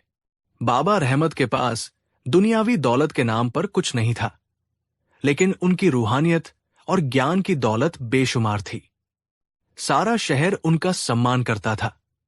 बीरबल ने उन्हें प्रणाम किया और कहा, बाबा, मुझे 25 सोने के सिक्कों की जरूरत है। बाबा मुस्कुराए और बोले, बेटा, एक फकीर के पास सिक्के कहा, लेकिन हां, लोग जो कुछ दे जाते हैं वो इस मिट्टी की हाड़ी में रखा है। देख लो, अगर तुम्हारी जरूरत पूरी हो जाए। बीरबल ने हाड़ी में देखा तो उसमें ठीक 25 सोने के सिक्के थे, जो अलग अलग लोगों ने बाबा को दान में दिए थे। बीरबल ने सिक्के ले लिए। बाबा ने कहा, बेटा, ये पैसा लोगों का है, इसे अच्छे काम में ही लगाना। और याद रखना, ये मिट्टी का शरीर और ये सोने के सिक्के सब यही रह जाना है। असली कमाई तो दुआओं की है। बीरबल ने बाबा के पैर छुए और वहां से चल दिए। उनके मन में ख्याल आया, ये चौथा उधार है, एक ऐसे दोस्त से जो पूरी इंसानियत का दोस्त है, जिसके पास खुद कुछ नहीं, लेकिन उसने अपना सब कुछ दे दिया, बिना किसी शर्त, बिना किसी उम्मीद के। ये कोई उधार नहीं, ये एक आशीर्वाद है। अब बीरबल के पास 4 छोटी छोटी थैलियों में पूरे 100 सोने के सिक्के थे, लेकिन ये सिर्फ सिक्के नहीं थे, ये बादशाह के सवाल का मुकम्मल जवाब था। अगली सुबह दरबार फिर से सजा। आज दरबार में तिल रखने की भी जगह नहीं थी। हर कोई ये देखने आया था कि बीरबल क्या करते हैं और बादशाह का फैसला क्या होता है। मुल्ला दुप्याजा, और उसके साथी पूरी तरह आश्वस्त थे कि आज बीरबल का आखिरी दिन है। नियत समय पर बीरबल दरबार में हाजिर हुए। उनके हाथ में 4 छोटी छोटी अलग अलग रंग की मखमली थैलियां थी। अकबर ने सिंहासन से पूछा, कहो बीरबल, क्या तुम हमारा उधार ले आए? बीरबल ने सिर झुकाकर कहा, जी जहांपनाह, मैं आपके 100 सिक्के ले आया हूं। लेकिन ये सिक्के मेरे नहीं हैं, मैंने इन्हें अपने 4 दोस्तों से उधार लिया है। ये कहकर बीरबल ने पहली थैली, जो जौहरी धन्नामल से ली थी, बादशाह के सामने रखी। जहांपनाह, ये पहली थैली मेरे एक ऐसे दोस्त ने दी है जो असल में दोस्त ही नहीं। उसने मुझे 25 सिक्के इस शर्त पर दिए कि मैं उसे 30 लौटाऊंगा। ये दोस्ती नहीं, एक व्यापार है। ये एक ऐसा कर्ज है जिसे ब्याज के साथ चुकाना ही पड़ेगा। फिर उन्होंने बहादुर सिंह वाली दूसरी थैली आगे बढ़ाई। आलमपना, ये दूसरी थैली मेरे एक ऐसे दोस्त ने दी है जो दोस्त से भी बढ़कर है। उसने अपनी जिंदगी भर की कमाई मुझे एक पल में सौंप दी और यह भी कहा कि इसे लौटाने की जरूरत नहीं। यह वफादारी का कर्ज है जिसे दौलत से कभी नहीं चुकाया जा सकता। इसके बाद उन्होंने नर्तकी गुलबदन वाली तीसरी थैली पेश की। जहांपनाह, ये तीसरी थैली एक ऐसी दोस्त ने दी है जो आपकी दोस्ती की तलबगार है। उसने अपनी कीमती चीज मुझे दी, लेकिन बदले में एक उम्मीद पाली है कि उसे शाही दरबार में जगह मिले। ये उम्मीदों का कर्ज है जिसे पूरा करना या न करना आप पर निर्भर है। अंत में बीरबल ने फकीर बाबा रहमत वाली चौथी और आखिरी थैली उठाई। उसकी आवाज में एक गहरा सम्मान था। और ये चौथी थैली, जहांपनाह, ये मेरे एक ऐसे दोस्त ने दी है जो पूरी इंसानियत का दोस्त है। उसके पास जो कुछ भी था वो दूसरों का दिया हुआ था और उसने वो सब मुझे दे दिया, ये कहकर कि इसे अच्छे काम में लगाना। ये कोई कर्ज नहीं है जहांपनाह, ये एक दुआ है, एक आशीर्वाद है। चारों थैलियां बादशाह के सामने रखी थी। दरबार में गहरा सन्नाटा था। हर कोई बीरबल के इस अनोखे जवाब को समझने की कोशिश कर रहा था। बीरबल ने अपनी बात पूरी करते हुए बादशाह की आंखों में देखा और बड़ी विनम्रता से पूछा, जहांपनाह, आपने मुझसे एक दोस्त की हैसियत से 100 सिक्के उधार मांगे थे। ये 100 सिक्के हाजिर हैं, लेकिन इन्हें स्वीकार करने से पहले मैं बस ये जानना चाहता हूं कि आप इन चारों में से किस तरह के दोस्त बनकर मुझसे ये उधार लेना चाहते हैं। ये सवाल नहीं था, ये एक आईना था जो बीरबल ने बादशाह के सामने रख दिया था। एक पल के लिए अकबर निशब्द हो गए। उनकी आंखें खुली की खुली रह गई। उन्होंने बीरबल की बुद्धिमानी के कई किस्से देखे और सुने थे, लेकिन आज बीरबल ने अपनी समझ और ज्ञान से उनके दिल को छू लिया था। उन्हें अपने सवाल पर शर्मिंदगी महसूस हुई। अकबर अपनी गद्दी से उठे, नीचे आए और बीरबल को गले लगा लिया। उनकी आंखों में प्रशंसा के आंसू थे। उन्होंने पूरे दरबार के सामने ऐलान किया, वाह बीरबल, वाह! हम तो तुम्हारी बुद्धि की परीक्षा ले रहे थे, लेकिन तुमने तो हमें ही दोस्ती का असली मतलब समझा दिया। तुम सिर्फ मेरे सलाहकार नहीं, मेरे भाई हो। ये सल्तनत तुम्हारे जैसे दोस्त और सलाहकार पाकर धन्य हो गई। मुल्ला दो प्याजा और उसके साथियों के चेहरे शर्म से झुक गए थे। उनकी सारी साजिश नाकाम हो चुकी थी। अकबर ने हुक्म दिया कि चारों लोगों को उनका पैसा शाही खजाने से दोगुना करके लौटाया जाए। सेठ धन्नामल को उसका ब्याज, बहादुर सिंह को इनाम और सम्मान, गुलबदन को दरबार में प्रस्तुति देने का मौका और बाबा रहमत की कुटिया पर महीने भर का राशन भेजा जाए।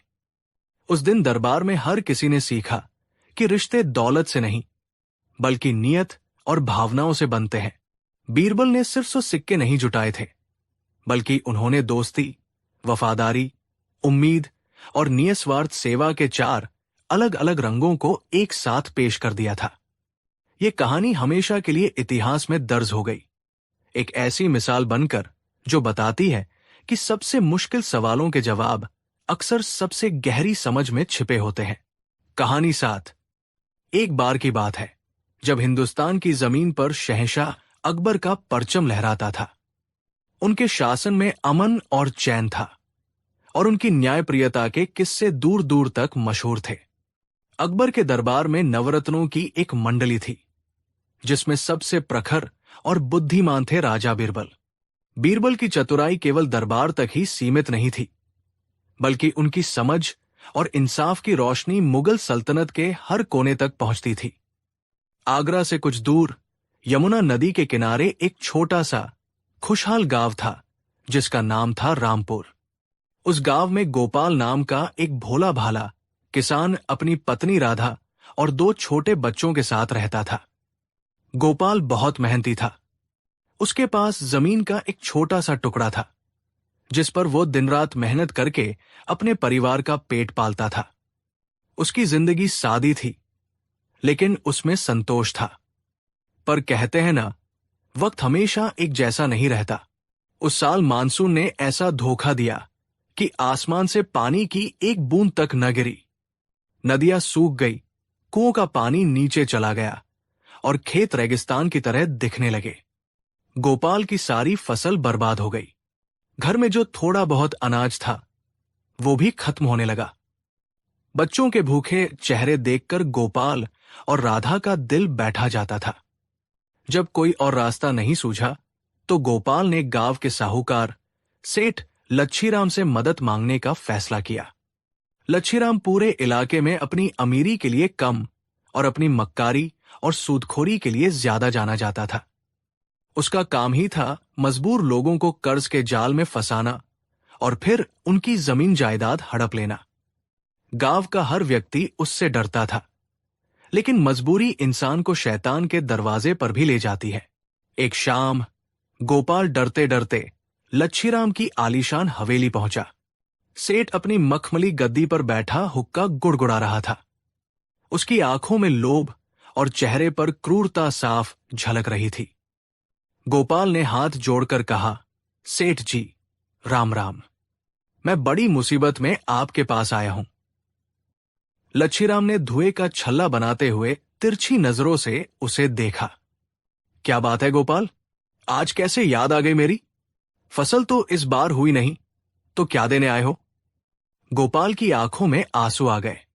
सेठ जी, आप तो सब जानते हैं, सूखा पड़ गया, सब बर्बाद हो गया। बच्चे भूखे हैं। मुझे बस 5 सोने की अशर्फियों का कर्ज दे दीजिए। अगली फसल अच्छी होते ही मैं आपका एक एक पैसा ब्याज समेत लौटा दूंगा। लच्छीराम मन ही मन हंसा। उसे एक और शिकार मिल गया था। उसने झूठी हमदर्दी दिखाते हुए कहा, अरे गोपाल, तुम तो अपने ही आदमी हो। तुम्हारी मदद नहीं करेंगे तो किसकी करेंगे? 5 अशर्फिया क्या चीज है? तुम 10 ले लो। लेकिन तुम्हें तो पता ही है, कागजी कार्यवाही तो करनी पड़ती है। गोपाल की जान में जान आई। उसने कहा, सेठ जी, आप जो कहेंगे मैं करूंगा। लच्छीराम ने एक संदूक से एक लंबा चौड़ा दस्तावेज निकाला। उस पर बहुत कुछ लिखा हुआ था। उसने गोपाल से कहा, देखो गोपाल, मैं पढ़ा लिखा आदमी हूं नहीं। इस पर बस इतना लिखा है कि तुम मुझसे 5 अशर्फिया ले रहे हो और अगले 6 महीने में ब्याज के साथ लौटा दोगे। और गारंटी के तौर पर तुम अपना ये घर मेरे पास गिरवी रख रहे हो। जब तुम पैसे लौटा दोगे तो ये कागज फाड़ देंगे और घर तुम्हारा हो जाएगा। गोपाल अनपढ़ था। उसे अक्षरों का ज्ञान नहीं था। उसने सेठ की बातों पर भरोसा कर लिया। उसने कहा, ठीक है सेठ जी। लच्छीराम ने एक और चालाकी की। उसने कहा, अब इस पर अपने अंगूठे का निशान लगा दो। उसने दस्तावेज के एक खास हिस्से को अपने हाथ से ढक लिया और गोपाल से एक जगह अंगूठा लगवा लिया। गोपाल ने बिना कुछ सोचे समझे अंगूठा लगा दिया और 5 अशर्फिया लेकर खुशी खुशी घर लौट आया। 6 महीने बीत गए। ईश्वर की कृपा से अगली बार बारिश अच्छी हुई और गोपाल के खेतों में फसल लहलहा उठी। फसल बेचकर उसे अच्छा मुनाफा हुआ। कर्ज चुकाने के लिए जरूरी रकम इकट्ठा करके वो सीधा सेठ लच्छीराम की हवेली पहुंचा। उसने सेठ के सामने पैसे रखते हुए कहा, सेठ जी, ये लीजिए आपकी 5 अशर्फिया और ये रहा उसका ब्याज। आपका बहुत बहुत शुक्रिया। अब कृपया वो दस्तावेज मुझे वापस कर दीजिए। लच्छीराम ने पैसों को गिना और फिर एक दुष्टता भरी हंसी हंसा। पैसे? पैसे तो ठीक है गोपाल, लेकिन घर खाली कब कर रहे हो? गोपाल चौंक गया। घर? घर क्यों खाली करूंगा सेठ जी? मैंने तो आपका कर्ज चुका दिया। लच्छीराम ने वही दस्तावेज निकाला और उसे गोपाल के सामने पटक दिया। इस दस्तावेज को पढ़ो, अनपढ़ किसान। इसमें साफ साफ लिखा है कि अगर तुम 6 महीने में कर्ज नहीं चुका पाए तो तुम्हारा घर मेरा हो जाएगा।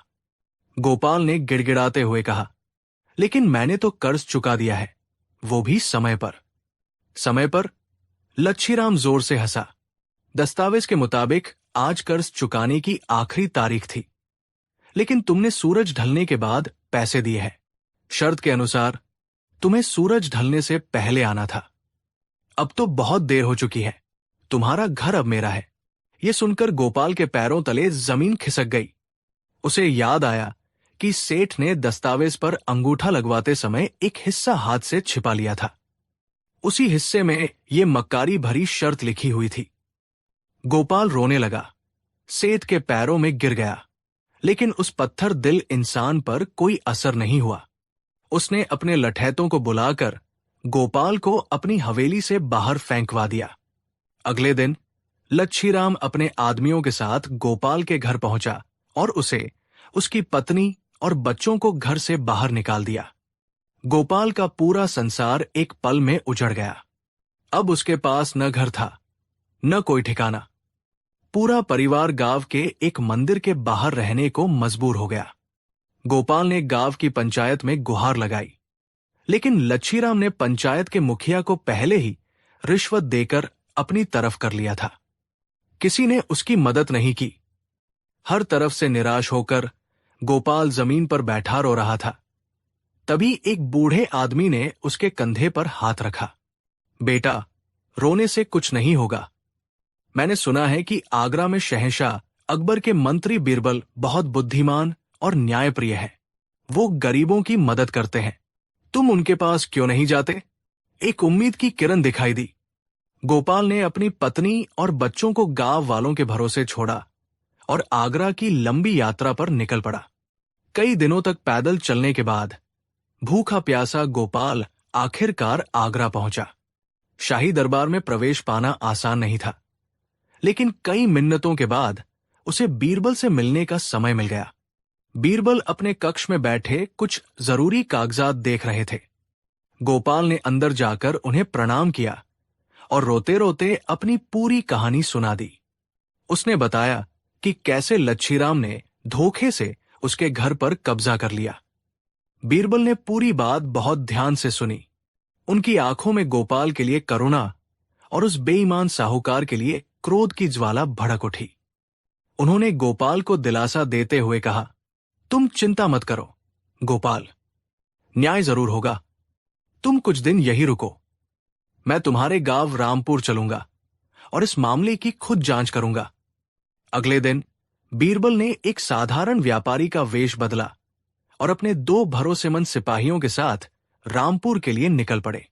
गांव पहुंचकर उन्होंने लोगों से सेठ लच्छीराम के बारे में पूछताछ की। हर किसी ने लच्छीराम को एक धोखेबाज, लालची और क्रूर इंसान बताया। कई और लोगों की कहानियां भी सामने आई जिन्हें लच्छीराम ने इसी तरह बर्बाद किया था। बीरबल को यकीन हो गया कि गोपाल सच कह रहा है। अब सवाल यह था कि लच्छीराम को कानून के शिकंजे में कैसे कसा जाए, क्योंकि दस्तावेज तो उसी के पक्ष में था। बीरबल सीधे लच्छीराम की हवेली पहुंचे। लच्छीराम ने जब एक अमीर व्यापारी को देखा तो उसकी आंखों में लालच की चमक आ गई। बीरबल ने अपना परिचय एक दूर देश के जौहरी हीरा चंदा के रूप में दिया। उन्होंने कहा, सेठ जी, मैंने आपकी बहुत तारीफ सुनी है। मैं एक बहुत कीमती हीरे का हार बेचने आया हूं, लेकिन मुझे डर है कि कोई उसे चुरा न ले। मैं कुछ दिनों के लिए आपके गांव में रुकना चाहता हूं। क्या आप मेरी एक अमानत अपनी तिजोरी में सुरक्षित रख सकते हैं? मैं आपको इसका अच्छा किराया दूंगा। लच्छीराम मुफ्त के माल के लिए हमेशा तैयार रहता था। उसने सोचा, क्या पता मौका मिले तो इस हार पर ही हाथ साफ कर दूं। वो तुरंत तैयार हो गया। बीरबल ने एक खूबसूरत मखमल की डिब्बी निकाली। उन्होंने लच्छीराम से कहा, सेठ जी, इसमें सो बेहद कीमती हीरे हैं। आप इसे अपनी सबसे महफूज तिजोरी में रख दीजिए। लेकिन मेरी एक शर्त है। कैसी शर्त? लच्छीराम ने उत्सुकता से पूछा। बीरबल ने कहा, शर्त यह है कि आप ये डिब्बी मेरे और मेरे 2 गवाहों के अलावा किसी और की मौजूदगी में नहीं खोलेंगे।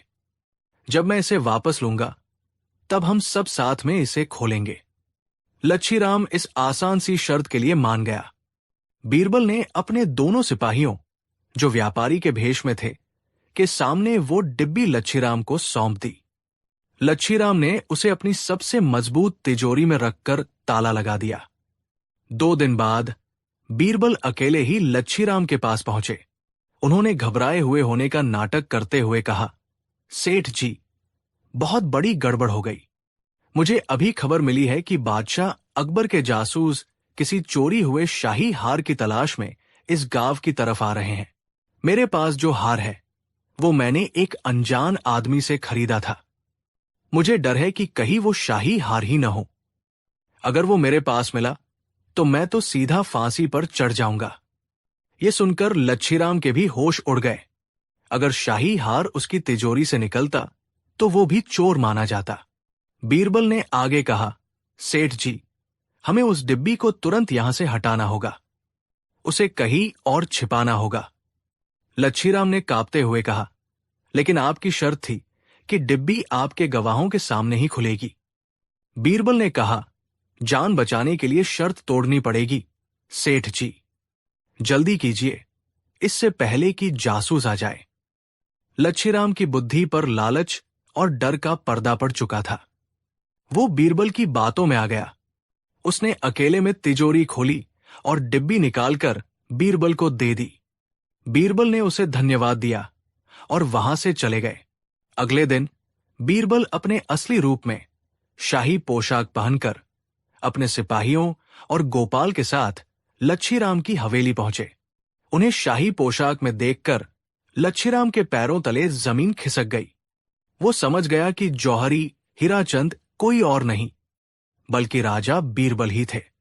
बीरबल ने अपनी आवाज में रौब लाते हुए कहा, सेठ लच्छीराम, इस गरीब किसान गोपाल ने तुम पर धोखाधड़ी का आरोप लगाया है। तुम्हारा क्या कहना है? लच्छीराम ने तुरंत वो दस्तावेज निकाला और कहा, हुजूर, मैं बेकसूर हूं। ये दस्तावेज देखिए। इसके मुताबिक ये घर अब मेरा है। मैंने कोई धोखा नहीं किया। बीरबल मुस्कुराए। अच्छा, तुम तो बड़े ईमानदार और अपने वचन के पक्के लगते हो। तुम तो कभी कोई शर्त नहीं तोड़ते होगे, है ना? लच्छीराम ने घमंड से कहा, कभी नहीं हुजूर, मेरा वचन पत्थर की लकीर है। बहुत खूब, बीरबल ने कहा। तो फिर ये बताओ, 2 दिन पहले मैंने, यानी जौहरी हीराचंद ने तुम्हें एक हीरों की डिब्बी अमानत के तौर पर दी थी और शर्त यह थी कि तुम उसे मेरे 2 गवाहों के बिना नहीं खोलोगे और न ही किसी को दोगे। क्या तुम्हें यह शर्त याद है? ये सुनते ही लच्छीराम का चेहरा पीला पड़ गया। वो समझ गया कि वो बीरबल के जाल में बुरी तरह फंस चुका है। बीरबल ने जोर से कहा, बोलो लच्छीराम, तुमने वो शर्त तोड़ी या नहीं? तुमने वो डिब्बी मुझे अकेले में वापस की या नहीं?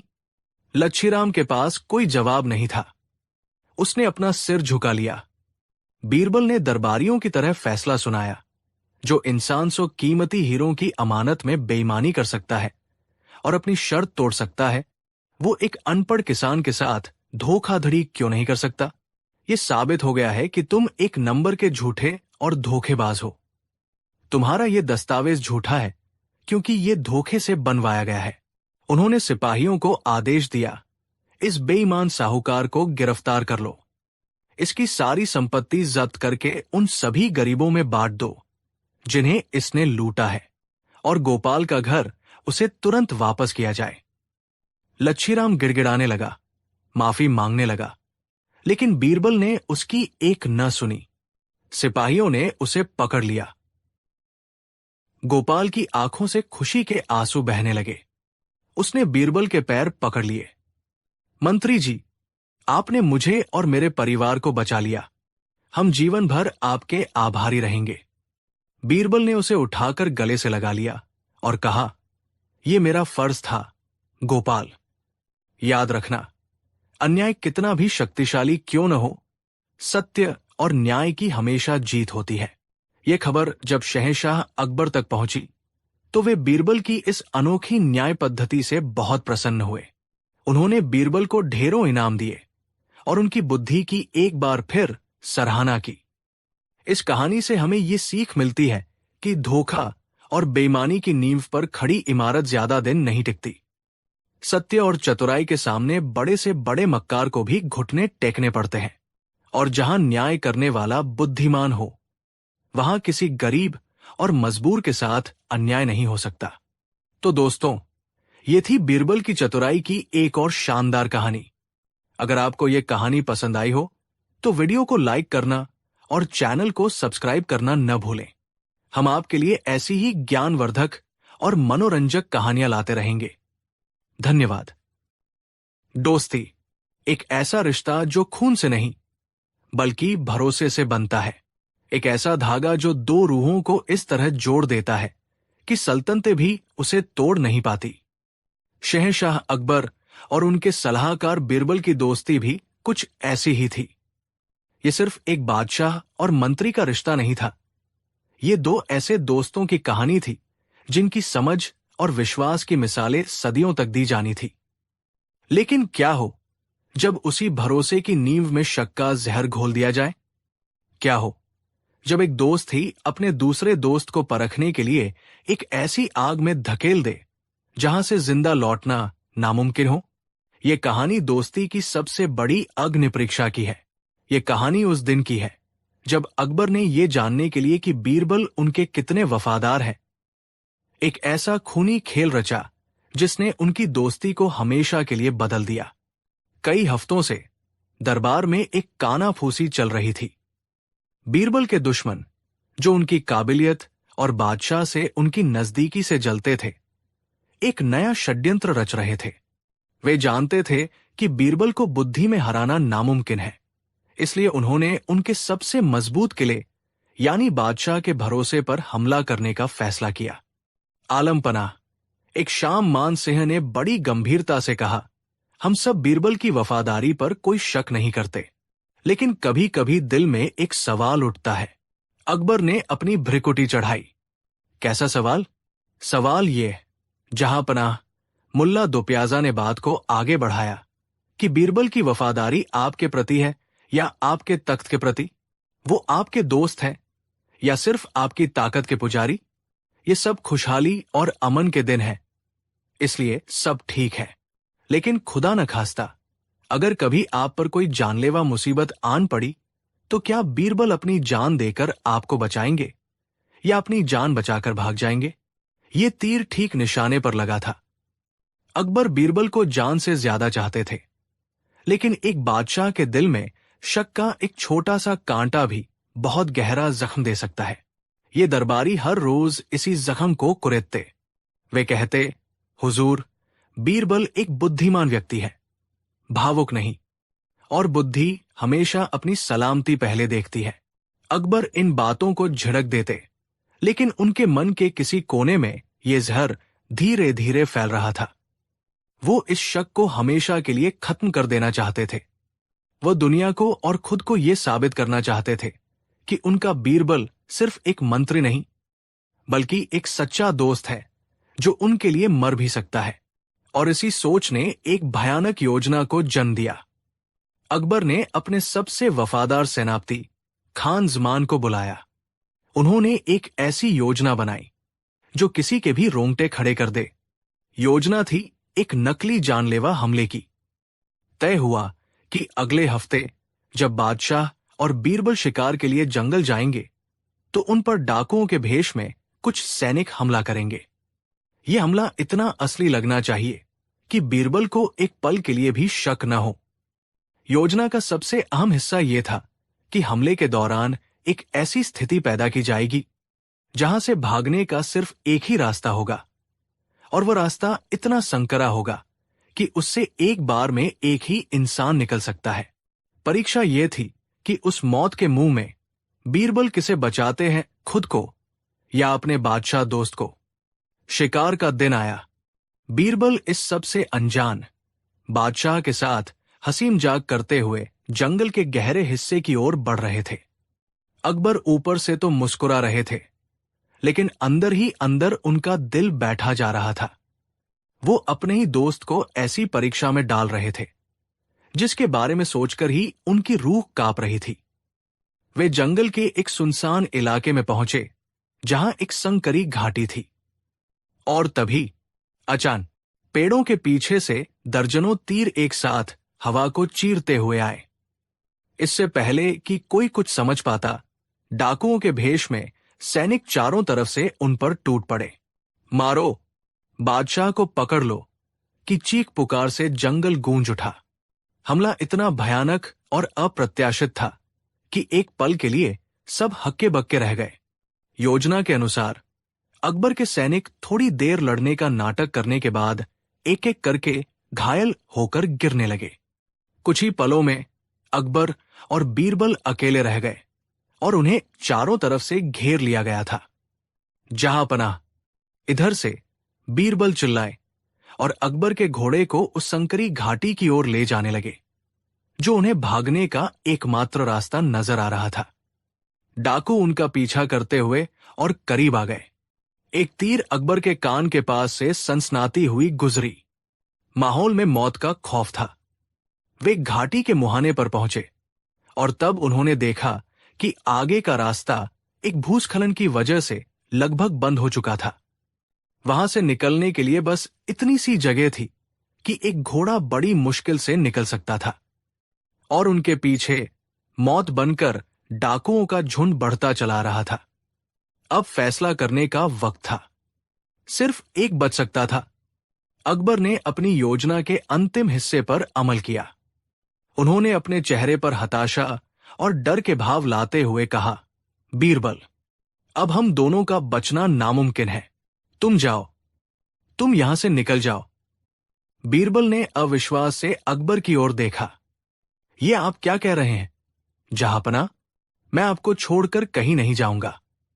ये हमारा हुक्म है, बीरबल, अकबर ने जोर से कहा।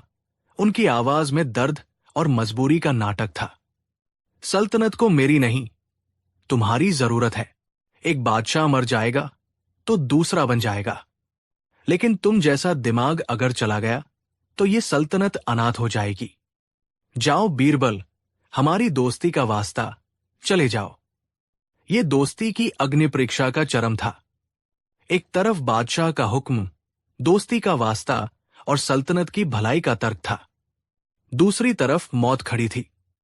बीरबल के दुश्मनों ने, जो पास में ही छिपे हुए ये सब देख रहे थे, अपनी सांसें रोक ली। उन्हें पूरा यकीन था कि बीरबल जैसा चतुर इंसान अपनी जान बचाने का ये सुनहरा मौका कभी नहीं छोड़ेगा। अकबर का दिल भी हजारों टुकड़ों में टूट रहा था। उन्हें लग रहा था कि शायद आज वो अपने दोस्त को हमेशा के लिए खो देंगे। बीरबल ने एक पल के लिए अपनी आंखें बंद की। उनके चेहरे पर एक अजीब सी शांति थी। उन्होंने आंखें खोली और जो किया उसकी कल्पना किसी ने नहीं की थी। वो अपने घोड़े से उतरे, अपनी तलवार निकाली और अकबर के घोड़े के सामने आकर खड़े हो गए। उन्होंने हमलावरों की ओर पीठ कर ली और खुद को अकबर के लिए एक जीती जागती ढाल बना लिया। उनकी आवाज में न कोई डर था, न कोई हिचकिचाहट। एक दोस्त की जिंदगी की कीमत पर मिली सल्तनत मुझे मंजूर नहीं, जहांपना। और रही बात आपके हुक्म की, तो एक दोस्त का पहला फर्ज अपने दोस्त की जान बचाना होता है, उसकी हर बात मानना नहीं। हमलावरों को आप तक पहुंचने से पहले मेरी लाश से गुजरना होगा।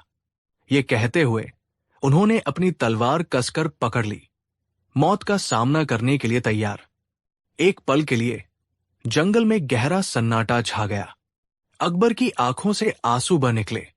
ये भरोसे की जीत थी, ये सच्ची दोस्ती की जीत थी। बीरबल ने अपनी जान की परवाह किए बिना अपने दोस्त को चुना था। अकबर अपने घोड़े से उतरे और उन्होंने जोर से आवाज लगाई, रुक जाओ। एक पल में सारे डाकू रुक गए। उन्होंने अपने नकाब उतारे और सिर झुकाकर खड़े हो गए। वे सब शाही सेना के सैनिक थे। बीरबल हैरान रह गए। ये सब क्या है जहांपना? अकबर कुछ बोल नहीं पाए। वो आगे बढ़े और अपने दोस्त को कसकर गले लगा लिया। उनका गला रूंधा हुआ था। हमें माफ कर दो बीरबल, हमें माफ कर दो। ये सब एक नाटक था, तुम्हारी वफादारी को परखने के लिए एक घिनौना नाटक। बीरबल ने खुद को अकबर की पकड़ से धीरे से अलग किया। उनके चेहरे पर राहत नहीं, बल्कि एक गहरी गहरी उदासी थी। उनकी आंखों में आंसू थे, लेकिन वे खुशी के नहीं, बल्कि भरोसे के टूटने के थे। उन्होंने बहुत ही शांत और ठहरी हुई आवाज में कहा, तो ये एक परीक्षा थी? अकबर ने शर्म से सिर झुका लिया। बीरबल ने कहा, जहांपनाह, आज आपने मुझे नहीं, बल्कि अपनी दोस्ती को परखा है। और जो दोस्ती परीक्षा की मोहताज हो, वो दोस्ती नहीं, सौदा होती है। आज आपने ये साबित नहीं किया कि मैं एक वफादार दोस्त हूं, बल्कि ये साबित किया है कि आप एक शक्की दोस्त हैं। आपने मेरी जान को दांव पर नहीं लगाया, आपने हमारे भरोसे को दांव पर लगाया था। और मुझे अफसोस है जहांपनाह, इस इम्तिहान में आप फेल हो गए। ये कहकर बीरबल मुड़े और चुपचाप जंगल में पैदल ही एक अनजान रास्ते पर चल दिए। अकबर वही बुद्ध बने खड़े रह गए। बीरबल के शब्द किसी तलवार से भी ज्यादा गहरे घाव कर गए थे। उन्हें पहली बार एहसास हुआ कि उन्होंने क्या खो दिया है। उन्होंने एक दोस्त का भरोसा तोड़ा था, एक ऐसा जख्म दिया था जिसे शायद दुनिया की कोई दौलत भर नहीं सकती थी। उस दिन के बाद बीरबल दरबार नहीं लौटे। अकबर ने उन्हें ढूंढने के लिए जमीन आसमान एक कर दिया, लेकिन उनका कुछ पता नहीं चला। सल्तनत वीरान हो गई। अकबर के पास सब कुछ था, तख्त, ताकत, दौलत, लेकिन वो इंसान नहीं था जो उन्हें बताता कि वो गलत है, जो उनके साथ हंसता था, जो उनकी खामोशी को भी पढ़ लेता था। वो दुनिया के सबसे शक्तिशाली लेकिन सबसे अकेले बादशाह बन गए थे। कई महीनों बाद अकबर को खबर मिली कि एक दूर देश का राजा उनकी सल्तनत पर हमला करने की योजना बना रहा है, क्योंकि उसे पता चल गया था कि अकबर का सबसे बड़ा हथियार बीरबल अब उनके साथ नहीं है। ये असली मुसीबत थी, कोई नाटक नहीं। अकबर ने हार मान ली। उन्होंने शाही लिबास उतारा, एक आम आदमी के कपड़े पहने और अकेले ही बीरबल को ढूंढने निकल पड़े। आखिरकार एक छोटे से गांव के आश्रम में उन्हें बीरबल मिले, जो बच्चों को पढ़ा रहे थे। अकबर उनके पैरों में गिर पड़े। लौट आओ बीरबल, हमें तुम्हारी जरूरत है, सल्तनत को तुम्हारी जरूरत है। मैंने गलती की, मुझे उसकी सजा मिल चुकी है। एक दोस्त को इतनी बड़ी सजा मत दो। बीरबल ने उन्हें उठाया। उनकी आंखों में अब नाराजगी नहीं, बल्कि एक गहरी समझ थी। उन्होंने कहा, जहांपनाह, मुसीबत में ही सच्चे दोस्त की पहचान होती है। आपकी असली मुसीबत तब नहीं थी जब आपने मुझ पर शक किया था। आपकी असली मुसीबत अब है जब सल्तनत पर खतरा है, और एक सच्चा दोस्त अपने दोस्त को मुसीबत में अकेला नहीं छोड़ता। उस दिन बीरबल अकबर के साथ वापस आगरा लौट आए, लेकिन उनकी दोस्ती अब पहले जैसी नहीं थी। ये अब और भी गहरी और भी ज्यादा परिपक्व हो गई थी। उन्होंने सीख लिया था कि दोस्ती को आजमाने की नहीं, बल्कि निभाने की जरूरत होती है, क्योंकि सच्चा दोस्त वो नहीं जो परीक्षा में पास हो। सच्चा दोस्त वो है जिसे परखने की कभी जरूरत